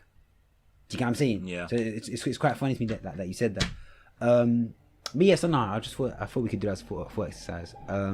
Yeah, like, so it's in a perfect world, yeah, but do I think that could ever happen in the real world? Hell to the no. Not a chance. Not a chance. We'll leave it. We'll leave it at that. So I've had that conversation with my boy. Then I think it was Saturday, right? No, that was Friday. Gone home. Day done. Calm. Saturday, yeah. I've gone to meet. So Saf and Marcel, they, like, just finished final year, innit? So they graduated now. Congrats. Large up. So then, yeah, large up for the people that have graduated, bro. Can't lie. For real. Large up. Really. So me and her have gone, like, to meet up in central London, innit? And we went to the Tate, you know, the gallery. Like Tate Modern, is it called? Yeah. So they were just going there. That was cool. I seen very different shit. Then after, we went to see, like, Marcel and Raj, innit? Like, two other friends, and we had a barbecue in Hyde Park. They brought, like, a portable one, innit? Oh yeah. Vibe. Yeah, we were just there vibes for the time. So then, yeah, we got into the I brought up that conversation that we had about the cuddling and friends, because I wanted to see what they thought, and then, like, we're just going back. This nigga's really trying. No, because for me, like, the way that I test things is I ask bare people, because that's how you get the most informed decision, by collecting a lot of information and, like. So I think it came up naturally because we were talking about something else, and then I was like, oh, it's funny because I was like, hi guys, what do you think about cuddling with your friends? So then, like, we're talking about that for a while, and then what did they say? Like, so, just bring it, like, numb it down into, like, a couple of seconds. Basically, they were like, no, but the no stemmed from an insecurity in the sense where, like, because I even whittled it down, like, to how I was asking about, cool, so if your girlfriend was the kind of girl that has mostly male friends, are you now not allowing her at 9 p.m. to go and see her friend? And would you allow that girl, let's say she has 1 or 2 female friends, to go and see her female friends? They were like, yes to the female friend, no to the male friend. I was like, well, then that's insecurity then. That's nothing to do with, do you know what I'm saying? I know what you're saying, bro. but I don't know if I agree with it. Like, So then I guess you're part of that same group as well, which is calm. bro, alright, cool. So you'd be calm with that? If the issue here is, and he said this too, he doesn't trust the guy. Exactly. Yeah. That's it. Yeah, That's yeah, it. yeah. You can't control that. You can't control that foreign entity. You can't control him. No. I hear that, but like for me, it's like, if they've been friends for ages and nothing has ever happened, yeah, and they're actual friends, not just a nigga waiting and friends want to fuck, like they're actual friends, yeah. How do you know that? Then I would assume I wouldn't be the guy that would lie to me about that type of shit, and I would sense that shit. No. But she might. She might not think that from her side, but he could be plotting, and you don't know. So me personally, there's not much. So like, I don't really think I have an issue with it. It's until that nigga does something. Because bro, at the same time, yeah, not really. Because bro, it's only too late if your girl doesn't go and do it. She like fucking hell. If she entertains it and does something, already, you know. But you so, didn't. And then wait. If she entertains it and does it, then that nigga did me a favor because she's for the streets. But then if she comes back to me and goes, "Oh my god, my friend tried it on me," and as a faithful girlfriend, she didn't do nothing to me, then I can't be annoyed at her. I can go and G-shit that nigga. See what I'm saying? I hear that. But you see what I'm saying? But you know how like, this is gonna sound mad, but you know how some people like they can cheat and not like, and they're not cheating because they're emotionally checking out. They're cheating because like they just had that lapse. I'll be real, yeah. Not condoning cheating. Cheating I is can't wrong. lie. But do you get Me personally, do you get what I'm trying to say though? I'm just trying to play devil's advocate. No, I hear that, and you can't lie for long around me, especially if you're that close to me as a girl, bro. I'll suss it out. Fuck off, bro. I will actually, bro. Bro, as an energy sensor, you think I'm not gonna sense, bro? Yeah, you're not. Because, bro, you're not. Like, and there's certain things that I can control and I can't, and that's one of the things that I can't control, and I think it's silly to even try and control it. Like, bro. Anyway, you said that you wanted a small version in it, so, and it would just go into the whole conversation we had earlier. But like their whole thing was more about they don't trust the guy as opposed to it being an issue. Do you know what I'm saying? So then we then moved on to another conversation about that Sideman thing that I think everyone's probably seen, the Sideman and Zeze Millz. Oh yeah. Yeah. I won't go into like it completely because that's going to be our main topic. Yeah, the whole what is an alpha? Does it exist? What does it look like? Or what do we think it looks like? But it's all kind of based around the snippet that everyone would have heard between Zeze Millz and I think I can even play it right now. It's not too long, in case someone hasn't seen it. He was getting hot, fam. He was getting hot. Wait, no, I T, don't impose any sort of opinion in it. Bro, I'm not imposing anything. You can hear it through his decibels, fam. You can actually hear it through his decibels. Like, he is raging, bro. Who said it was Favorson, isn't it? Here we go, I found it. It's probably on Shade Bar or something. No, I got it. So, listeners, listen in. And then we'll speak after it. Oh, it's like 2 minutes, but it's calm.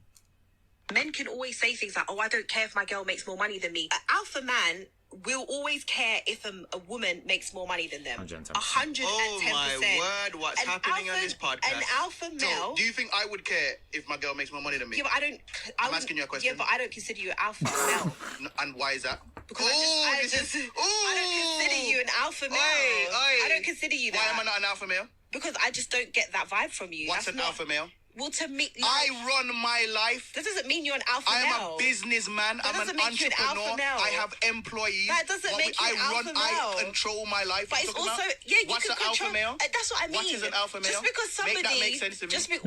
What's your criteria for alpha male? If you'd let me speak, but you're not letting me speak. Just because you can look after your family and stuff, that does not make you an alpha male. It becomes there's loads of things. Because you can look after your family, look after your friends, be a source of strength, not only just in finances, but in advice and support to the entire core of your friendship group. Okay, but alpha male to me is also the way a guy carries himself. And how do I carry myself? And to me, you don't carry yourself as how I just think I fucked up though. I should have waited to play this when he was actually speaking about the topic. It's calm. I thought that's what we were gonna do. I anyway. would see an alpha male. But bro, bare happened on my bare happened on my Sunday. Oh, yeah. Say your Sunday. Now you know I finished this year, so the people have heard. What I it do and that then makes remember me it. not carry myself like an alpha male. Number one, you talk a lot. Oh, okay. So because I talk a lot, I'm now not an alpha male. No, it's my personal opinion. I don't think you give off the same alpha male energy that I would go for. Yeah. Like my type of alpha male. You keep chilling with these quiet cheating brothers. It's not about even being quiet. It's not about being quiet. It's also just about alpha men also have this is my thing, yeah. Alpha men are not necessarily the braggadocious guys that did. I don't even see those guys as alpha male either. Yeah, great, you got money, you can this, you can that, but there's an aura. Can somebody check what the description of an alpha male is? Obviously, alpha male, you provide, you protect, you whatever. Yeah. But also it's to do with like personality traits as well. I think alpha male is, and I think some of the ways you operate do not give me alpha men vibes. Alpha energy. I don't give No, alpha energy. you don't. Hang on. Now we're not talking about You this. literally said cut you it look now, I gal can't will lie. follow Yeah, me. it's basically done. So before we get into it properly, I will say I agree and disagree with certain things. Like one at first of all, who makes her the energy decider? But To be fair, in her defense, she said to me. She didn't say that. That's an alpha. She said to me. I think the way he did act was, bro, he basically fucking told it himself. Like he moved so fucking wet. What's it? I do disagree with one thing she said though. I think I would change it for another word. You see how she said, and then you even agreed with it, innit? How she was like, an alpha man wouldn't. Was it about the money and the girl? An alpha man wouldn't like his girl making more than him, innit? Yeah. I disagree with that. I think it links into what she said at the end when she was like, what she said he lacked was an energy or a presence. Yeah, you hear that? I think, what's it? An alpha man can't have a weaker presence than his woman, but money is just another thing. Money doesn't really matter. Niggas that think it's about money have missed the whole concept of what alpha is supposed to be. It's an energy thing first and foremost. It's not a money thing. Money's a thing that comes as a byproduct of presence. Do you get what I'm saying? And if a nigga feels I insecure, don't agree with that. no, bro, that's calm. But like, you have to remember, deep it. If I you're, thought you were if going you're to go into this. I thought you wanted to go into your week. Oh yeah, fam. true. Fam, you're all calm, over the calm, place calm. this week, fam. Bro, I'm moving like a beta, cuz anyways. So what's it? Yes, we're in the part now, and we start that conversation. I played them that same snippet, and then we're going back and forth on what we think an alpha is. And then I'm missing out there, but like midway, I kickballed these random guys, calm guys. But yeah, I've gone over to these like, because obviously Hype Out, there's bare people sitting in like different groups in it. So I've gone over to like a few girls and asked them what they think, innit? Bro, you should save this for the actual segment. Cool. I'll save it. Yeah. So basically that was calm. Then I went home after the park, innit? Oh my god. Then on the way home, bro, so much happened. On the way home, I'm taking the 14 from central London to Green Man. That's about 50 minutes on a bus, innit? It's about 11 p.m. at this time. So I'm going home now. I'm just chilling, eating my food, listening to tunes, whatever. Then this guy gets on the bus, yeah, and with another guy. I'm on the top deck. The 14's a double decker, and I have my earphones in, just listening. And then you know when I can see the other side of the bus through the reflection of the window. Yeah. The guy's trying to wave at me, innit? I'm like, cool. Nah. I take off my right ear. I'm like, yo, what you saying? He's like, oh man, bro, I'm so yacked. I started laughing. I was like, bro, like, good night. He's like, yeah. I was like, for some reason, I was like, and our boss come, I was like, oh, so where'd you go? This and that. He goes, so he explains that guy that was with him, he's like much older, innit? He goes, oh, this is my step uncle. He's taking me out. Oh, bro, it's pretty cool. Yeah, I think it was for some sort of event, innit? But he's young, innit? He didn't look it though. He looked not the step uncle, the guy I was talking to. He looked at least 23, 24, but he was like younger when he told me his age. So like he's like, bro, I've had like, but I don't know how he's still walking.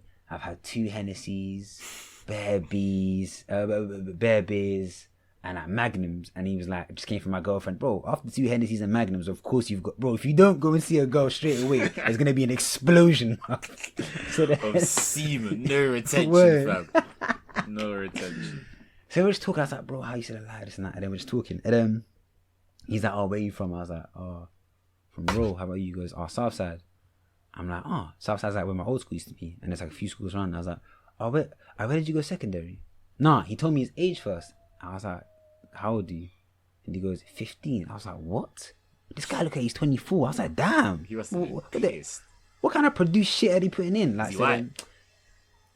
He looked racially ambiguous, but he later told me he was Romanian, innit? He didn't look some it. of them guys actually look like older than they are, to be Yeah, fair. he didn't look it. So then he quite built, like he's big.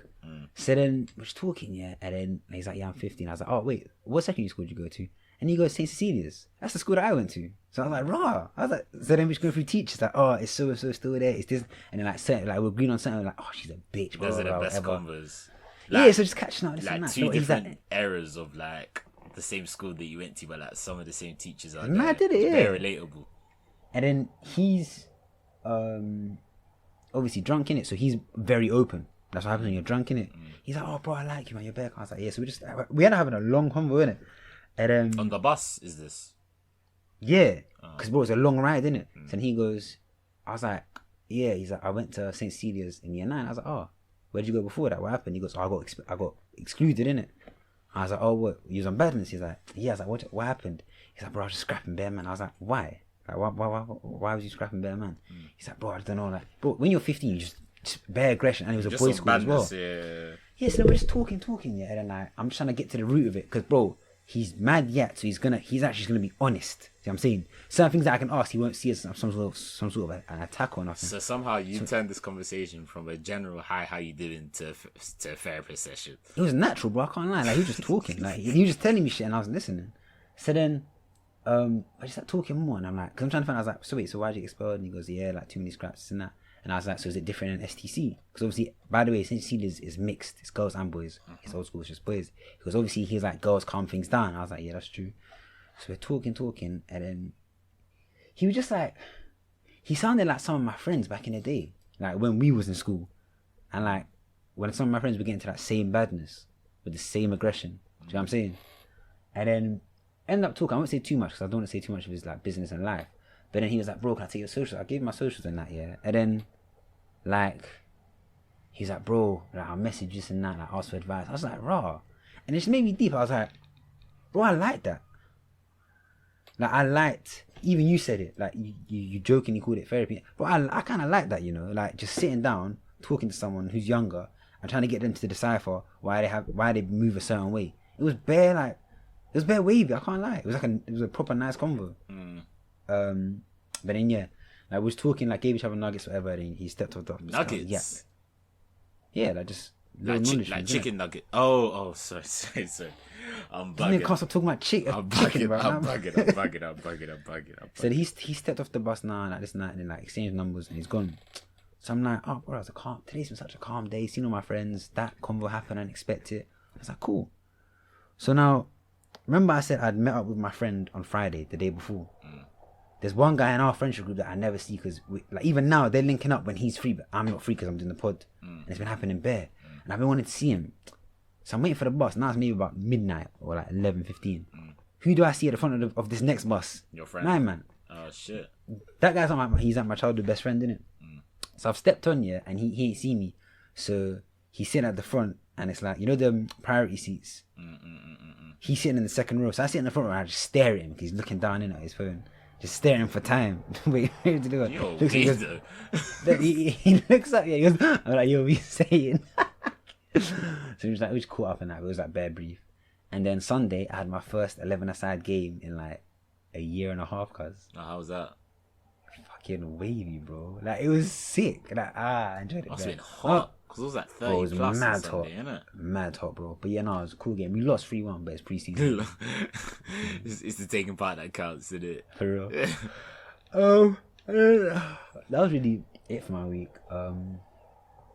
So then, yeah, let's get into this alpha thing. So, obviously, the main topic, I feel like we've been talking for ages. Yeah, hour and a half. You're lying. Say so. Yeah, hour and 24. Alright, so the main topic of today is obviously has been spurred by that snippet that I played you earlier, to do with what an alpha is, kind of Sideman getting... It's the worst time to be in a discussion about alpha or not and then have the name Sideman. Do you know what I'm saying? It doesn't help your case. But that's actually so true. It doesn't help your case. Because then you have to be... This is why you have to be careful with your image in general. Like, you can start off as a joke, but be careful to not remain a joke. Do you know what I'm saying? Yeah. Because if you start off as such a joke, you gotta be hard for niggas to take you serious. That's why that brand... That's why, like, being an influencer, that branding thing is actually so... You have to be careful, bro. If you start off with one angle, you need to think in the long term, can this angle be changed into something else? And the name Sideman, it really can't be. I think he thinks it's Sideman all day. I think that's his name or something. He's a cool guy, so anyway, to be fair. Yeah, apparently not cool enough. Or just not alpha enough. So in the park, now I'm rewinding back to Saturday when we're talking about like the alphas and thing in the park, and what we think an alpha is, this and that. By the way, there's a misconception that there's only two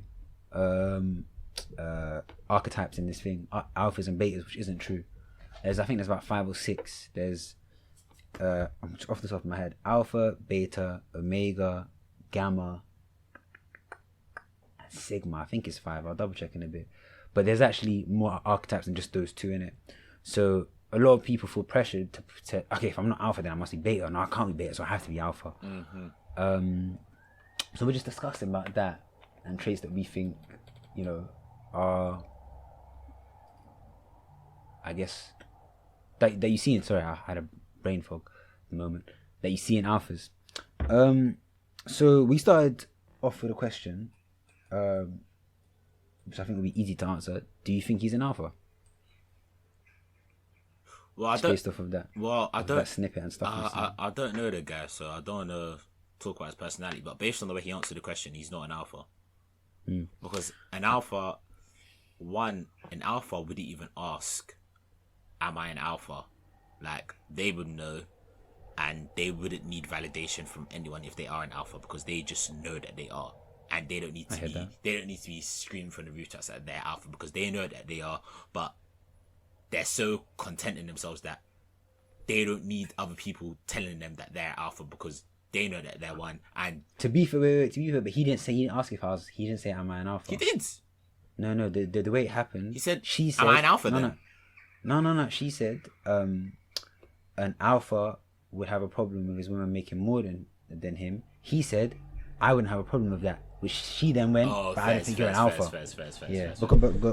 But continue. But just the way he, like, actually, let me change it. The way he rebutted, someone that's an alpha wouldn't be like, what do you mean I'm not an alpha? Of course I am. They wouldn't give a shit, innit? Yes. They wouldn't give a shit. They wouldn't give a shit. So just the way that he reacted, you can tell that, I'm not even being deep, but he's just not an alpha. Because if you're getting triggered by someone's opinion, then you're clearly not an alpha. And you know what? There's nothing wrong with not being an alpha, but there's something wrong with not liking who you are. Do you get what I'm saying? Yeah. There's actually no issue. Like, bro, not like this. A lot of like alpha is very much based on hierarchy domination. Not everyone can do that. Otherwise, there'd be no hierarchy. There'd be no society. You need to play your role. There needs to be a pyramid. Exactly. So then, like, people need to understand. I also think this comes from the misinformation of all the other types of like people you can be. As in, I think I said 5 of them. Also, one of the discussions we had in the park, I said, well, they've got these alpha, beta, whatever. They've got it from wolf packs, innit? That's where they originated, if I'm not mistaken. I didn't know that. Yeah, so that's where the term like alpha and this and that, because those are, you see those in wolf packs and their dynamics. So it's very hard to mimic the same sort of dynamics in beings as complex as humans. Humans are vastly complex, way more complex than that of a wolf. Do you know what I'm saying? Wolves don't have that much cognition in the way that we do. I feel like one thing I don't think people deep is that, and this is my opinion, and you can disagree. So we agree that alphas, whatever, all of these things, they're not based on how you look, how you talk, what kind of how you talk. They're based on your energy that you emit, your presence. I think it's a mixture of, I wouldn't say it's solely based on your energy. I think it's a mixture of things. But bro, deeper, anything that you think is a mixture of is a byproduct of your energy. Think about it. No, bro, give me anything you'll say. The way you talk, byproduct of your energy. The way you come across, byproduct of your energy, your presence. What else? Your social status. Social status, byproduct of your presence, because you've gone around and bare people have liked your presence. You've now raised in the social status. Next, How much you earn. again, presence. Certain niggas more likely to get promotion than other because it's a likability thing. Presence. Man, come on, man. It's true, bro. It's true. So you're trying to tell me the job that byproduct. so you're trying to tell me the job that you have is based on your energy. Of course it's not. That's not what I said. You were like How what much was you the earn exact is thing you based on said? the job that you have. True, but then at the same time, how much there's millionaires that are betas. So what does that matter? There's very rich people that give off beta energy. But bro, I didn't say that being a millionaire makes you solely alpha. I said it's part of being money. an alpha. I said earning potential is part of being an alpha. I didn't say it's solely an alpha. But then that earning It's part of potential, it. that earning potential, in my opinion, is a byproduct of your presence and your energy, because that energy is the thing that will propel you to go and make that money. Do you see what I'm saying? A nigga with a low fucking vibration energy that ain't on doing shit is not gonna do shit. If you're not doing shit, you're not making money. Niggas that are on that hustle and busting that grind, they have a vision. To have a vision that emanates from your energy and your presence. You see what I'm saying? Yeah, I get what you mean. For niggas to even believe you and get on board with your vision and dream, presence. For people to buy into you, presence. It's all a byproduct of your energy. That's why I think all of these. That's why I had an issue with when she was like, a man that doesn't have a problem with his woman making more than him is not an alpha. Maybe that's true because an alpha is very domination based. Me personally, I agree with that. That's fair enough. But then I would also say that you didn't know that there's more than 2 archetypes, right? I did. What? Wait. What? I did. I said a second ago when it. Wait. I can name them then. I didn't know all of them, but I knew about Gamma and Omega. But was that because of the conversation that we've had before when I was doing our types? No, I remember you. Like, I think it was you or Lewis. You mentioned it in like It was me. first year of uni. So that's like 4 or 5 years ago. So then I feel like the whole it was like a money thing, innit? Yeah. I feel like a guy that has to me, financial domination doesn't scream alpha to me. And that's what that thing there is when like she was like guys that have an issue with their girl making more than them, bro. To me, if you're insecure about that, bro, that gives me bitch energy. If I'm being real, you know what I'm saying, because then your energy and your presence should be strong enough where it's like, I know who the fuck I am. No matter how much she makes, little or more, I'm still me. Yeah. Because at the end of the day, she's there for your presence and aura, not your money. That's why bare millionaires, their girls leave them, or things happen because their energy weren't there. Yeah, I hear you, but at the end of the day, yeah, it's a mixture of a lot of things in it. Let's not be naive, yeah, and be like having a good energy is the only thing that makes you an alpha. Yeah, it's like having the energy like enables other things, yeah, but at the same time, yeah, like if you want to dumb it down, yeah, like part of an alpha is being able to provide, and there's many ways to provide in it. You can provide financially, you can provide emotionally, you can provide in many different ways in it.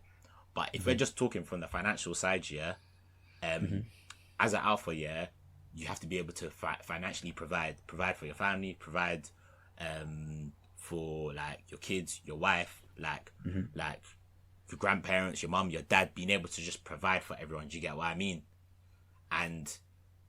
But that doesn't, as Zeze said, that doesn't make you an alpha.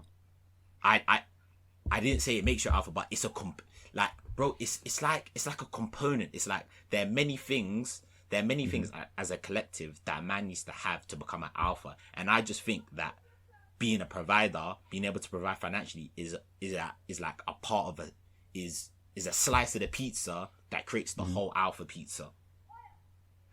I'll tell you why I still disagree, and why I think it is all energy.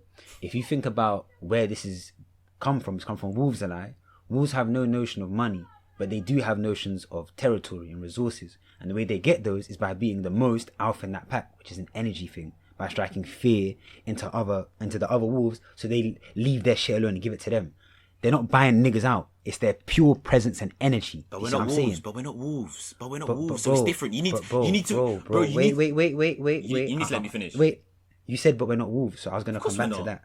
No. But you have to remember, this thing came The reason why it's come from wolves is because it's an animalistic thing. It's an energy thing. When you then start bringing in worldly issues like money, this and that, that's man-made stuff. This stuff is alpha, this and that, is energy shit. And I feel like niggas that don't see that will consistently chase the things that you're talking about in the hopes of them coming in alpha when they'll eventually get to the end of it and be like, rah, the reason why I made all of this shit and this girl still left me, or these niggas still don't respect me, because it's an energy thing. Bro, you're missing everything I'm saying. I'm not saying that it's purely like providing. I said it's a part of it. You're saying it's a part of it. It's a mixture of that. It's a mixture of energy. It's a mixture of everything. It's a mixture of everything. It's many things collectively that you need to have to become an alpha. It's not just one thing. It's many things added on top together to kind of create to like put all the pieces together. I think where we disagree is the shape of our hierarchies, isn't it? So you're saying basically energy is on the same level as all these other things and they all come together to make an alpha. That's your argument, a lie? Nah, I never said that. I said... Bro, you said slice of a pizza. I said there's many things, but it doesn't mean that each slice is the same proportion. It doesn't mean that each slice is the same size. But still the same level is your argument. No, because they all come together. If one slice is bigger than another slice, then clearly it's bigger in proportion. It's higher up on the pyramid that you need to become an alpha. Okay, so then in your thing, what's the biggest slice then? I think this is where we'll get to the root. It's definitely your energy, because if you have that energy, of like masculine energy, then you're able to become a provider. You're able to become like emotionally provide. You're able to have that aura that when you walk in the room, other men respect you, other people gravitate towards you, and other people respect your opinion. You don't even have to talk. Wait, so you see that stuff you're describing, what does that come from then? That comes from energy. And then if a byproduct of all of those things happening is that money then flows to you because of that, isn't the main thing then energy? Yeah, that's what I said, bro. But I've been screaming the main thing is energy, and you're like, nah. Like, bro, when I say the main thing is energy, I'm saying everything else you're speaking about is a byproduct of energy. That's all I'm saying. And I think we might be agreeing on the same point. But the way that you're what's the word? Visualizing it, it's just a different format to mine. But I think we're saying the same thing. So you're saying like slices and like I feel like you're thinking of a pie chart, a lie. Mm-hmm. Different percentages, yeah, cool. Mm-hmm. My whole thing is I think everything else in that pie chart is more of a chain, and I think it's like a food chain, and I think at the very top it's the alpha energy, which then links to garnering respect, which then for example links to garnering respect, making money, which then leads to, you know what I'm saying? Mm-hmm. So I feel like can we agree at the top of that chain, before all of those things that supersedes them, is energy? Definitely. But for you to say that we agree then. But for you to say that if your wife earns more than you can still be an alpha is ludicrous. Is ludicrous. How so? Is ludicrous. Do you know where it's only ludicrous? It's only ludicrous because our ideas of what an alpha is are different, and that's and those are, exactly and those are what are clashing right now. So you don't think that if your wife earns more than you, then you can financially provide? I think, shall I be real? I'll be real, innit? It used to bother me, it no longer does. When I was young, I've grown up in an environment where that happened, where the woman was making more and it bothered, and then I saw what was born from that. I didn't want that, so I had to challenge myself and be like, okay, I can't think like that. So then I was like, okay, cool. Like, I had to whittle down, why does it bother a man so much? Like, I proper sat, because bro, it was affecting me a lot. I was like, why does the man bother so much? Why is it such a big thing for it? And then I clocked, that man isn't a real alpha then. Yeah, because yeah, go on, say your piece, because I think you're going to say what I was going to say anyway. No, I was going to say, that man isn't a real alpha, because the reason I made that diagram and I said byproduct, the big thing at the very top is energy. And as long as the woman doesn't have more energy than you, it's fine. Because the woman should, like, this will link in, this will link in to when I was going around the park and asking different girls, and I came across these two girls, and they were like, started a comment, they were like, they saw themselves as alpha women, innit? Like, they're quite like high demands, this and that, blah blah. I was like, cool. and you'll see that a lot in this day and age. Like women now, like more career driven, more this, like stepping more into the quote unquote masculine lane, innit? So I was like, so is it a thing where, and I've kind of felt this already, but I just wanted to hear them agree. I was like, do you guys basically wait for someone with more alpha energy than you to then submit? They were like, yeah, that makes perfect sense. They want someone with more alpha energy. For them to submit. And that's how these things work. But that's just impossible because how is it impossible? An alpha is someone that naturally takes the lead. Someone that takes the lead naturally and is an alpha won't want to submit to someone else. But you have to remember there are scales to alpha. Like if you was to put 10 alphas in a room, and it's like in nature, like with gorillas. If you put 10 alphas, one will be at the top. There's a hierarchy. I hear what you're saying, but at the same time, well, I'm making pure sense. So then, because there's a hierarchy, there are certain men that aren't going to be able to handle that energy. You go up a level, certain men that can, and then they'll finally submit to them, and then get more into their quote unquote feminine side and submit to him. Do you see what I'm saying? And a lot of men in this day and age have an issue with that, and I would just kind of counter that with, I don't think they're masculine enough, and that's the issue. So basically, if you look at like our society over the past like 100, 200 years, yeah, we're seeing women step more into their masculine energy, and it's bothering a lot of men. They're like, oh, why can't you be like you used to be? Why don't you just cook, clean, stay at home? Why this and that, blah blah. And I was thinking about it better, and I was like, and I clocked. The issue now is life and society and tell me if you agree with this, is consistent change. Things keep consistently changing. Every 10 years, things change. Now we're at a standpoint where the average woman's has been allowed to tap more into their masculine. Yeah, call that liberation, call it whatever you want to call it. So now we're at a bypass where men now think, damn man, the alpha energy I had before, or that I thought I had before, now isn't getting me the same results. So instead of me going even more into my masculine energy and leveling that shit up and becoming more masculine, let me now bitch about how girls are now becoming more masculine. And to me, that's some bitch shit, if I'm being real. And niggas can listen to that and complain. I'm not going to complain, disagree. What do you think? Yeah, I agree with you. I'm not disagreeing with you. I agree with you. So then, my whole thing with the whole alpha thing, I was like, the reason I think it's such an energy thing is like, I guarantee you, and you probably even heard stories of it, where like, someone wealthy will have a wife or something, and then she'll cheat on him with someone that isn't richer, but it's about how he makes her feel. So I feel like that shows the reason that it's an energy thing before a money, because all these other things you talk about, they're man-made things, whereas this stuff is to do with humans interacting. That's all energy. It's all presence. The way you feel about someone, the way that, like as you said, when you walk in, other people feel a presence. When you talk, they hear a presence. I think they're all one and the same. It's energy. And niggas and the reason why it's so dangerous on what you focus on, if you focus on money and you go chasing that, expecting to get the reward you would get, if you had chased energy, you're going to be very disappointed. Would you agree or not? Yeah, I do agree. I know, bro. I feel as if you think I'm saying that an alpha is someone that earns money. I'm not saying that. I'm saying that it's part of it. So you know what? Let's break it's part down. Of it. Do you think? So try and think hard on what part of, like, why would it bother you if your wife made more than you? I just feel as if part of being an alpha. Because what if she's just banging at her job? What if she's like a supermodel? She's like the best supermodel. Then what? Yeah, but she's making millions. Part, in my opinion, part of being an alpha is being able to provide, innit? Mm-hmm. Being able to provide for your family, your wider circle, your kids, your wife as well. So, but provide what? Provide what? And financially, emotionally, just being present. There's many different forms of providing. There's many different forms of providing, and the alpha has to be able to provide in all them ways. Can you expand on the emotional? Emotional, so I want to elaborate on what you're thinking of that is. Just being like intact with your emotions. Just being present.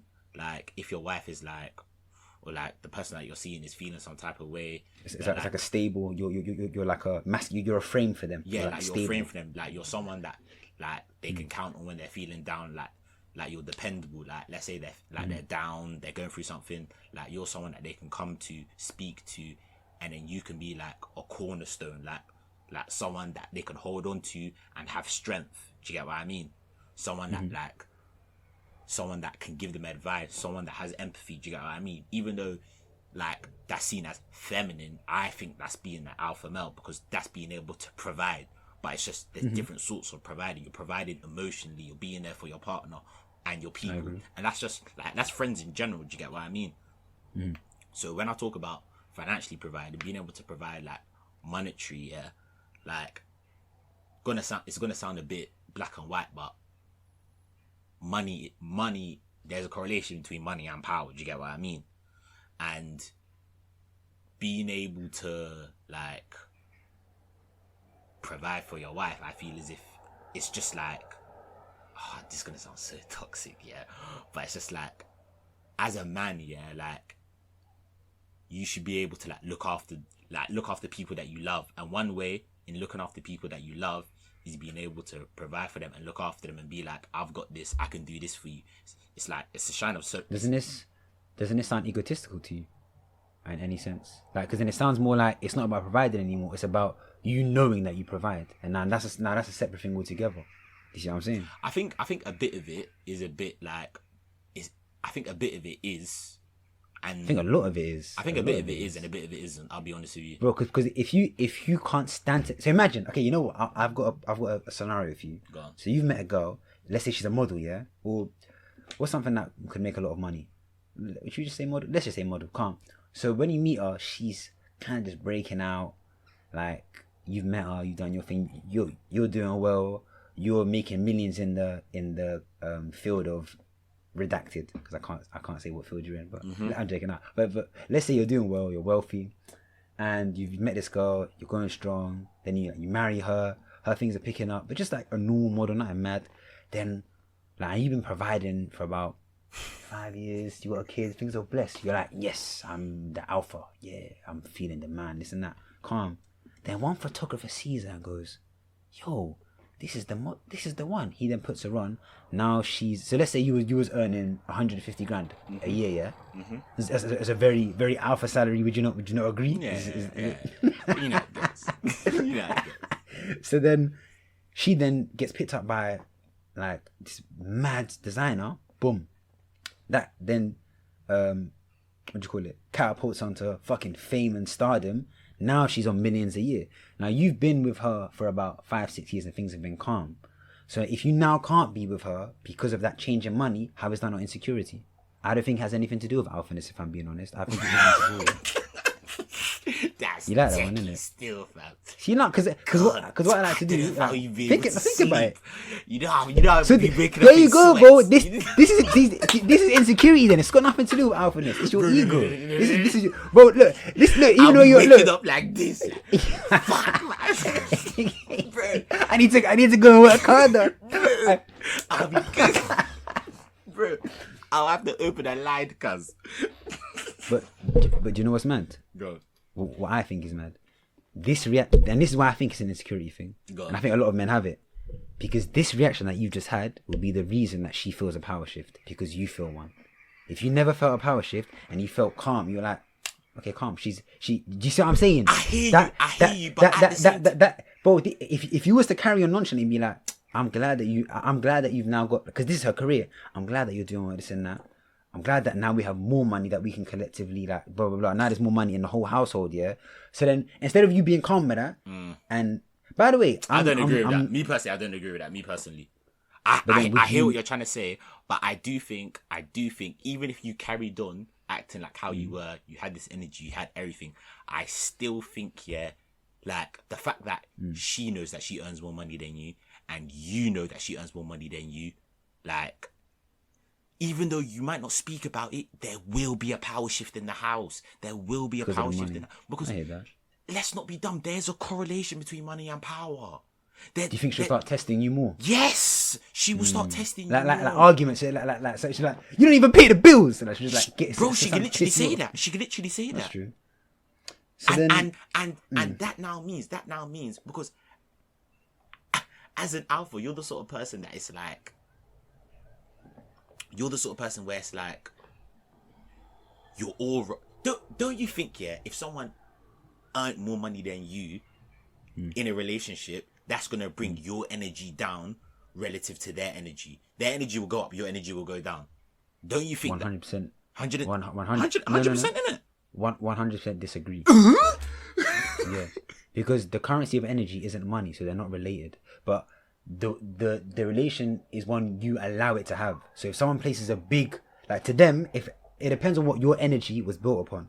So if your energy was built upon your financial wealth, then when hers changes, it will cause yours to go ah. Whereas if your alphaness or whatever, your energy was built upon who you are, it doesn't matter what happens externally to you, you will stay the same. So I agree, if the person's big energy that he's got, if one of the pillars was financial, like making a lot of money, then of course it will start to shake when someone makes more money. This is why I said I don't think that's true alphaness. But your social status and how much money you make is a part of you. It is a part of you. It is a part of you. Wait. I'll be real. It is a part of you, bro. Come on. Bro, I feel as if you're trying to paint a picture that we live in like a perfect world where like money doesn't mean a thing and it's all about feelings, it's all about emotions, it's all about connections. But bro, I'm being real. Like, even though it shouldn't, money has a very big impact on the way that like just relationships work, the way society works, the way everything works, bro. Money makes the world go around, bro. But I'm going to use the keyword that you used, impact, Alai. So we're just focusing on the alpha and the guy in the situation, yeah? Go on. So, okay. Two people have a banging job, yeah? Doing very well, earning well, whatever. They both get laid off, yeah? It hits one of them harder than the other one. It impacts him more. Why? Why is there a difference? If they had the same job earning the same money, and your argument of money being a constant thing, that would mean that it's absolutely correct. And that in both cases, they'd be impacted the same. But if there's a difference in impact in those two guys when they get laid off, one takes it harder than the other, then that means that impact is actually created internally. Do you see what I'm saying? And you can minimize that. Think about what I just said. You're talking internally. I'm talking about exactly. And I'm saying that's where everything is created. All this energy is created internally. But I'm talking about, let's say they both have that job, they both lose their job, and they both have the same amount of bills to pay. They're both in the same position. True. They both can't pay the bills. Now it all depends. We're talking about two different dimensions. No. True, but it all depends on. So let's say there's two guys. There's one of those guys. His sense of self-worth was very much kind of one of the big pillars was that good job he had. Now that's gone, everything's shaky. Whereas the other guy was, I got that job because I'm a wavy guy. I'll find another one. And the way that those two guys will deal with that situation will be vastly different. Do you see what I'm saying? Yeah, I hear what you're saying. I think all of this stuff is that's what I think all of this stuff is internal, innit? So when like you were like, oh, by the way, I agree that you see how you're like, oh, there's many things that make up the image of an alpha, innit? Yeah. But because of that, I also think there are many, and this will link into the YSS, there are many improper forms of alphaness that we see in our society today. And an improper form shows its face when pillars are removed. So someone that's, let's say, as you said, financial wealth was a main thing for them. They had to be the provider, and they are. And let's go back to your example, the example I gave you. You and your wife, she was earning less than you for a while. You on good money. You thought this house gonna be, I'm a king in my palace. Yeah. Now, if she now makes more money than you, yeah, and it bothers you before she even starts testing you, because yes, the testing will come, but I would even argue I think girls will only test you when they see that you're testable. You being testable is your choice. See what I'm saying? If you look bothered, I don't know about that, man. I don't know about that. Well, that's calm, but anyway, I don't know about that. Bro, that's what the feminine is. It's testing. They test where they see holes. Where there's holes is up to you. So now, as I was talking about the financial wealth thing, if day and night, so let's say zoom in on the day before she got the offer, things are cushy. You're calm. You just had normal sex and you're loving it. Things are great. You're smoking your cigar, whatever. She's now got the email. Oh my god, Toye, I got $100 million contract. Now you're going, oh shit, you changed.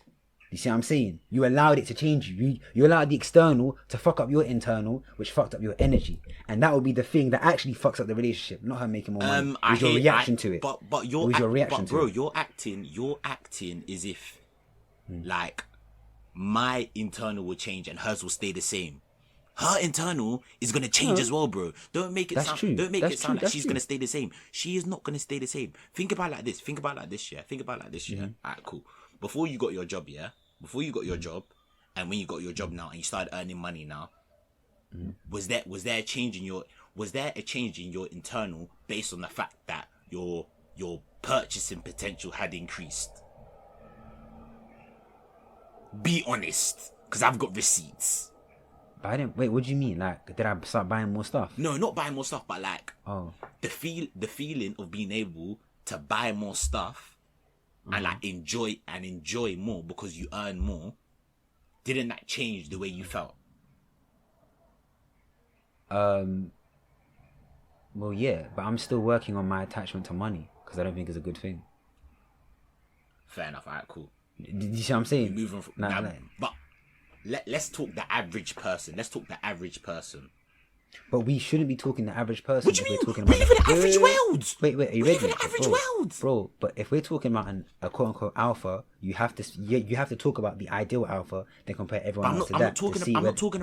I'm not talking about from the man's point of view. I'm talking about the woman's point of view right now. The fact now she's earning more, her internal is going to be going to change. Her energy is going to be completely different. But bro, again, you see how we were talking before about the frame. Though, like you're a solid masculine frame, yeah. Mm-hmm. Things won't change as long as you stay a solid masculine frame. So if her internal changes, whatever, she'll get gas for a bit and she'll test you for a bit. If your internal frame stays the same, things will eventually subside. Whereas if that erraticness on her starts to make your frame start to bug, you're like, oh my god, wait, am I the provider? Then she'll start to play even more, and then you're fucked. So it's about if you stay firm, I think. I see what I'm saying? I don't know, man. Like, so I just don't think you could be. I don't think you could be an alpha and not be the breadwinner in your home. I don't think that's possible, bro. I don't think that's possible. I think for me, like, money is just an accessory in the grand scheme of this alpha stuff. I think you can't be. To me, I would rephrase that to you can't be an alpha if you don't have the most dominant energy in that house. That's what I change it to. That's different. That's different to making more money. Because someone can have a lesser energy but make more money. They're not necessarily that connected. It's not a one-to-one relationship. You get what I'm saying? Yeah, but there's different sorts of dominance, isn't it? True, and I think the most powerful form. And that's the most powerful form. Financially, but it's part of it. You need all of them cogs. You need all of them cogs to be churning together to be an alpha. The engine can't be working, and then the suspension. The engine can't work, and then the suspension can't work for the car to move. I don't even think the other stuff is actually part of the car. I think the energy is the engine of the car, and those other things are just destinations on the road that you would get to because of the energy. Fair enough. Nah, this is an interesting conversation. You see what I'm saying? Because we're gonna agree to disagree, and as always, we've literally just had what I spoke about. A Socratic discussion. This was that. Let me read the thing one more time because I like it when I've learned a word and I get to use it. One sec. I had it up and then I took it down. Socratic. Alright. The Socratic method is a form of cooperative, argumentative dialogue between individuals based on asking and answering questions to stimulate critical thinking and to draw out ideas and underlying presuppositions. That's what we just did. Because we still, at this point, we still agree to disagree, but we explored both of our thoughts on it. Do you get what I'm saying? Mm-hmm. And that's a very fruitful endeavor. So the question that's everyone's going to be thinking, do you think you're an alpha? Right now, no. Right now, I don't think I am. I don't think I have all the components to be an alpha. Right now. Okay, that's calm. But that's more me speaking from. That's more me speaking. I don't like it, man. What? Even the way you answered it, it's like I don't have all the. I don't think it's something. I don't have all the cogs yet, bro. I've got the energy. I don't have the finances. I agree. If you feel that you need the finances, you don't have the energy. you see what I'm saying? If you think you don't have the finances, then you don't have. You don't have the energy. If you think you not having the finances is what's stopping you from being that, I would then say, then you don't have the energy then. And that's something else entirely. Then you can focus on getting that. As opposed to thinking you have the energy and that's some falsehood and then chasing the money. When all that time you should have been chasing the energy. You see what I'm saying? That's why maybe this is why this is one of the conversations. It's very hard. It's not like another conversation where it's calm to disagree to agree to disagree. Because on this one, this is about the direction. It's like if we were digging, yeah. It's like we're both trying to find treasure. The treasure being, by the way, I don't think people should strive to be alphas in it. Because I'm gonna use I'm gonna use a metaphor, but I don't necessarily think people should strive to be an alpha. It's more you should strive to be as you as possible. If that happens to be an alpha, then so be it. Yeah, exactly. As opposed to forcing it. It's like if me and you are digging for treasure, and that treasure being our true energy. If let's say there's 5 different spots, each one is okay. This spot is if you dig down here, you're gonna go more into energy and find out your energy. This spot is financial. You go down here, you're gonna focus on money. Depending on which one you pick, is where you'll find the gold. And that's why I was like, if you feel like the finances are what is gonna make you an alpha, then I feel like you're digging in the wrong spot. But again, I didn't say it. I said it's part of it. It's part of it. Bro. Bro, I feel as if you hear finances and then you run with it. You run with it. Run with it. Because every time you're saying, if it's finances, bro, I've said this like 10 times. It's a mixture of many things. The last sentence you said, which I rebuttal to, was literally you going, I feel that I have the energy, but I don't have the finances. Yes, I've got. That's why I've got exactly. I've got alpha traits, but I don't have. If I was to say everything that I think an alpha is, yeah, I don't think I have every. You didn't say traits though. Your actual sentence, as you said, I think I have the energy. Yeah, I paraphrased, bro. Come on, man. I paraphrased. Fucking hell. First off, it's paraphrased, and second, you can't paraphrase your own comment. Paraphrase is when you take something that someone else has said. Well, I did it. So what? What now? Strike me down. It doesn't make sense. Strike me down. Like you said, yeah, you were like, okay, I feel that I have the energy, but I don't have the finances. And my rebuttal to that, I wasn't focusing like you were going, I'm focusing on finances. No, I was focusing on that one statement. I was saying, if you feel the finances are what's going to complete your alpha energy, whatever, then I would then rebuttal that you don't have the energy then. But or you're at least focusing on the wrong bit. But of course you're going to say that because we disagree on what an alpha is. So whatever I say about what, if I think I'm an alpha or not, you're not going to agree with because you don't even agree with my definition of an alpha male. Do you get what I mean? I agreed with the parts to an alpha male and this and that. But then we both agreed the most important bit was the energy. Yeah. And then I used that diagram where I was like, I think it's like if you was to, if you was to pour water into the top of a structure and then it starts to seep down into other bits. Yeah. I think that top bit is the energy bit. When that bit is filled, then it starts to seep everywhere else type shit. Or that's what the aim should be. You should aim to focus on the energy first and then the other shit will come easier. See what I'm saying? Yeah. But as you said, we'll agree to disagree. So I can't lie. I don't even think I'm an alpha. Can't lie. It's too. I don't know. Like, I used to read about it. I thought this isn't me. I think I'm more. And by the way, a lot of this is pointless because we're most likely to say the things like we'll look at ourselves in a positive light. Do you know what I'm saying? So I've been told that I give this vibe, and I feel like I agree with it. I'm more of a sigma than an alpha. I'm not an alpha. Fair enough. I say we move on. We've been talking about this for a while. Well, we've been talking about everything for a while. What else is there? Should we just wrap up and do YSS? No, you can do YSS, innit? Trying to think. Alright, to summarize that whole thing. So, at the end of it, you agree with Zeze in the sense where a man isn't an alpha if he is unbothered by his girl making more than him. And I disagree with that. And those were our final stances. So yeah, I'll move on to YSS now. Obviously the last few weeks have been ropey. And last week there was none. but today I'm getting back into philosophy. So I spoke about Aurelius one week when I was talking about Stoicism. We're now going somewhere else. We're going to Athens, Greece. Some call it the birth nation or conceptual birth nation of philosophy. And we're going to focus in on a specific philosopher, Plato. Some regard him as possibly the world's first proper philosopher. He lived in Athens 2,400 years ago, and his life was devoted to helping people reach eudaimonia, which basically means fulfillment. He was taught by another well-known philosopher, but he didn't write a lot. His name was Socrates. So people, even that word I said to the discussion that me and T just had, the Socratic method comes from Socrates. It was a bit based on him. He taught Plato a lot, but he didn't write any books himself. Whereas Plato wrote about 36 books. So Plato's philosophy, he had 4 main ideas on making people's lives better.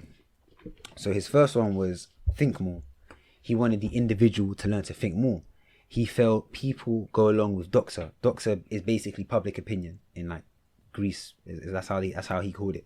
So like, you know, like how people just they follow everyone else's common sense.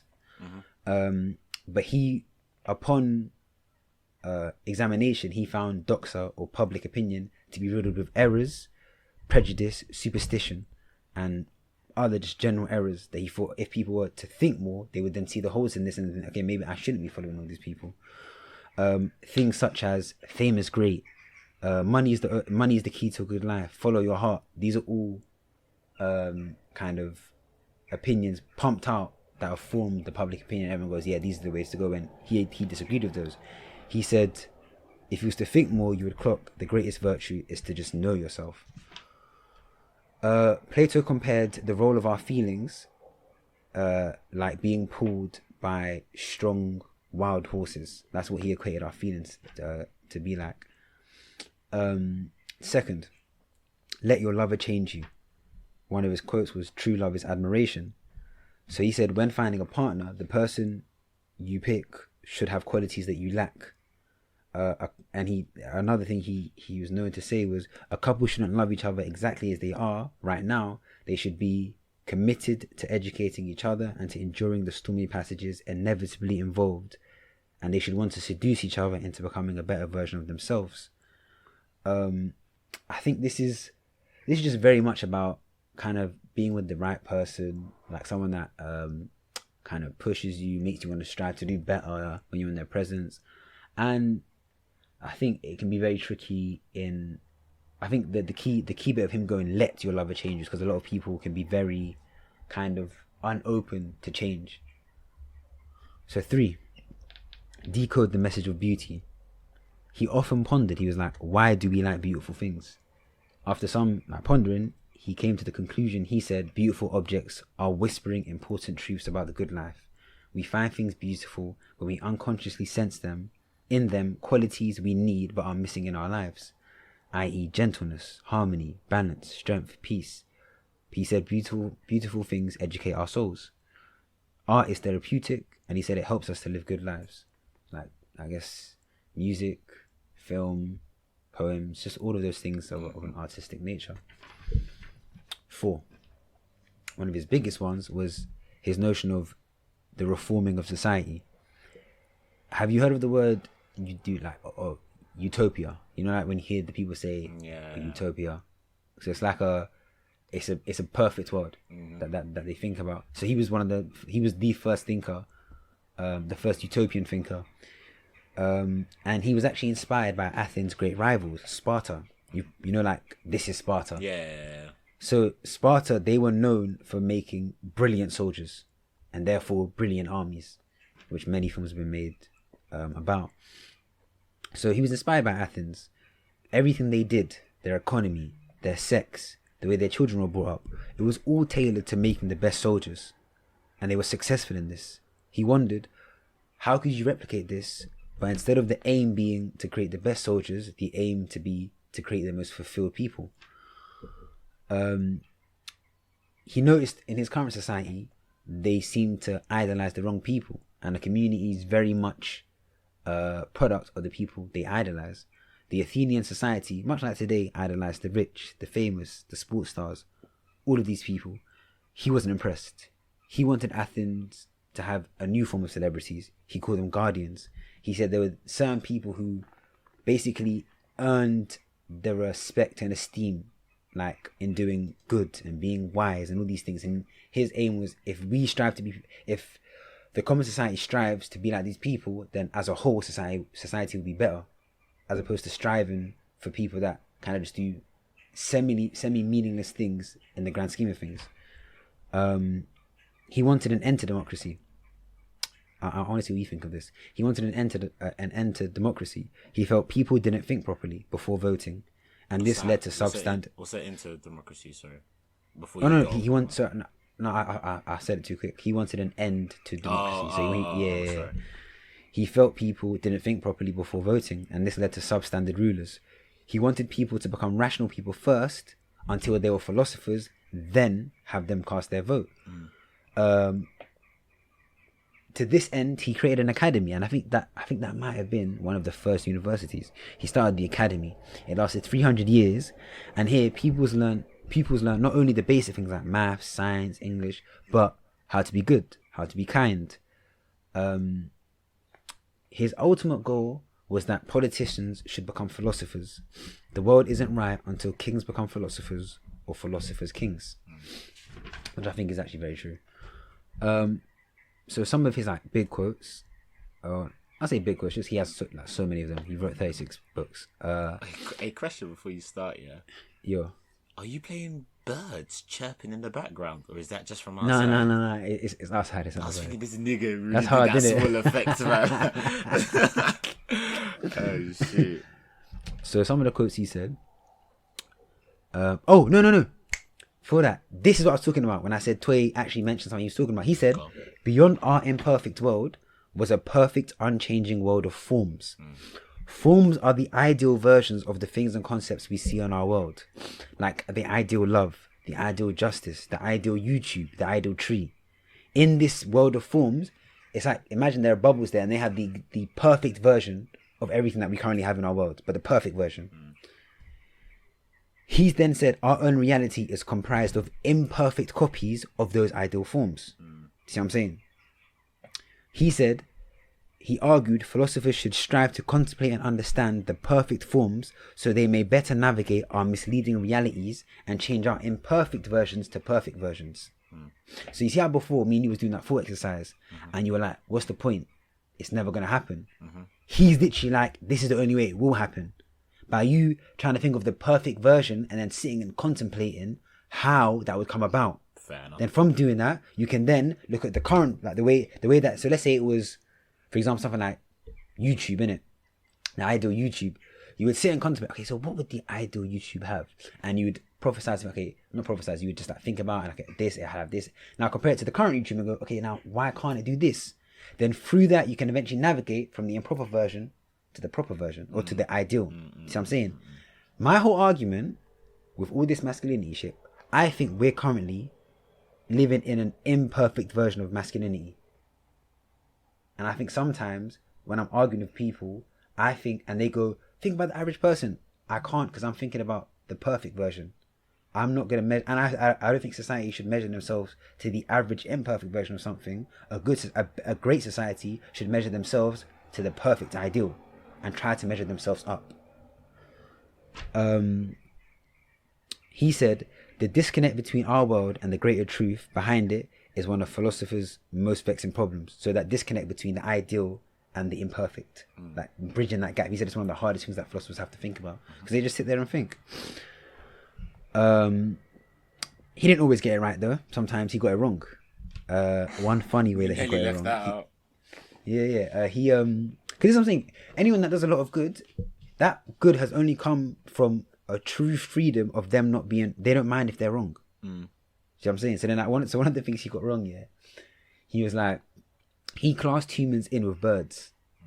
He said that we were types of birds. He said we were featherless bipeds, And then there was this guy called diagnoses the cynic here. Man was vexed. He heard this. He went, "This guy's chatting shit."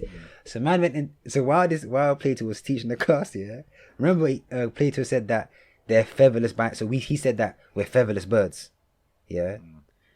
So this guy he was vexed. Man plucked the chicken completely, so it had no feathers. Brought it into the class, threw it down. He said, "There's your man." Do you see what I'm saying? Like he's like mocking. He's like, "Bro, clearly that's not us," because he's a featherless bird. I thought that was quite funny. So Plato and Aristotle are actually the founders of political science. He said a ruler was a craft. In the same way that you have a doctor or a footballer or something, he said a ruler was another form of craft. And he said ruling is the craft of contemplating the forms. Do you get what I'm saying? So you see how before I was talking about forms. Forms are the perfect versions of everything. He said ruling is the craft of contemplating how to get those perfect things. Yeah. Now, this is to a lot of man because not like philosophers, it's a way of thinking. You have to think outside of your current reality and dream in a sense. Whereas a lot of people can only operate with what they see around them a lie. They're stuck into the like everything's too real for them. I feel like you don't want your ruler to be like that because then not much change will happen, because change will only really happen if you can imagine a world that's changed and then bring that into the current world. See what I'm saying?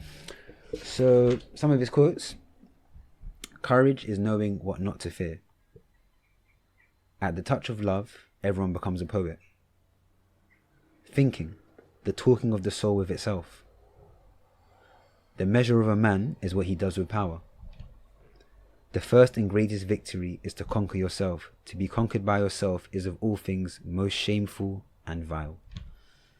So, just to summarize, that was Plato, often seen as the father of philosophy. He's also where we get the word platonic relationships from. Plato, platonic.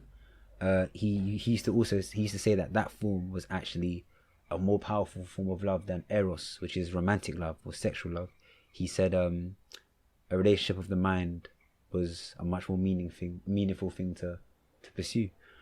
But that's all I've really got on Plato. Summary? I think that's basically it. I would ask you, like, what thing do you feel like you took from that, or what thing stuck out to you? That perfect world there example was a that forms nice thing, innit? Yeah, that was a nice one. And it was funny because literally we in a conversation were doing that unknowingly, like without knowing that that's basically what we were doing. In that self-made billionaire thing, we were thinking of the ideal, weren't we? And we were like, okay, now how do you actually achieve that? And then we were contemplating and thinking. And that's why when you were like, but bro, it's never gonna have that. And I was like, bro, no, don't do that. I was like, keep it in the dream world. Because then eventually on consistent contemplation, you'll be able to pluck an idea and be like, okay, that's the kind of trait that person would need to have. That's another trait, and then eventually bring that person to fruition. But that is the Young Sage segment for this week. Hope you all enjoyed that. I know I did. That's really it from me. T, do you wanna sign us off? Got anything else to say? No, nothing much. It's been a decent episode. We talked about stress from work, adventures to the park, talking to drunk people on the bus, spending quality time with people,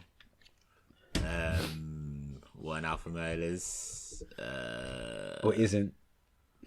Alright, so do you know? I feel as if the thing is, I feel as if it's a good discussion though. I can't. We didn't even finish it.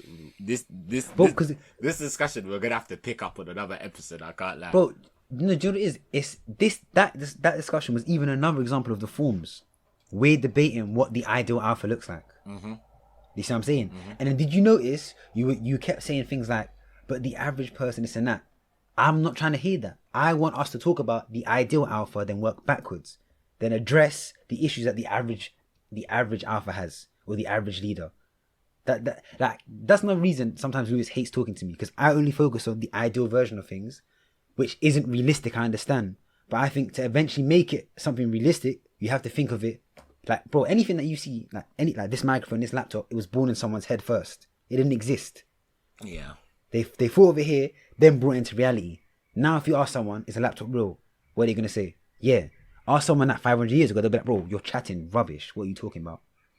Someone had to think of it. It had to come from somewhere. Yeah, but I feel as if you can't really compare, like, something tangible to something that's intangible. You can't really compare, like, I don't know, a laptop, which is, like, a thing that could be created to, like...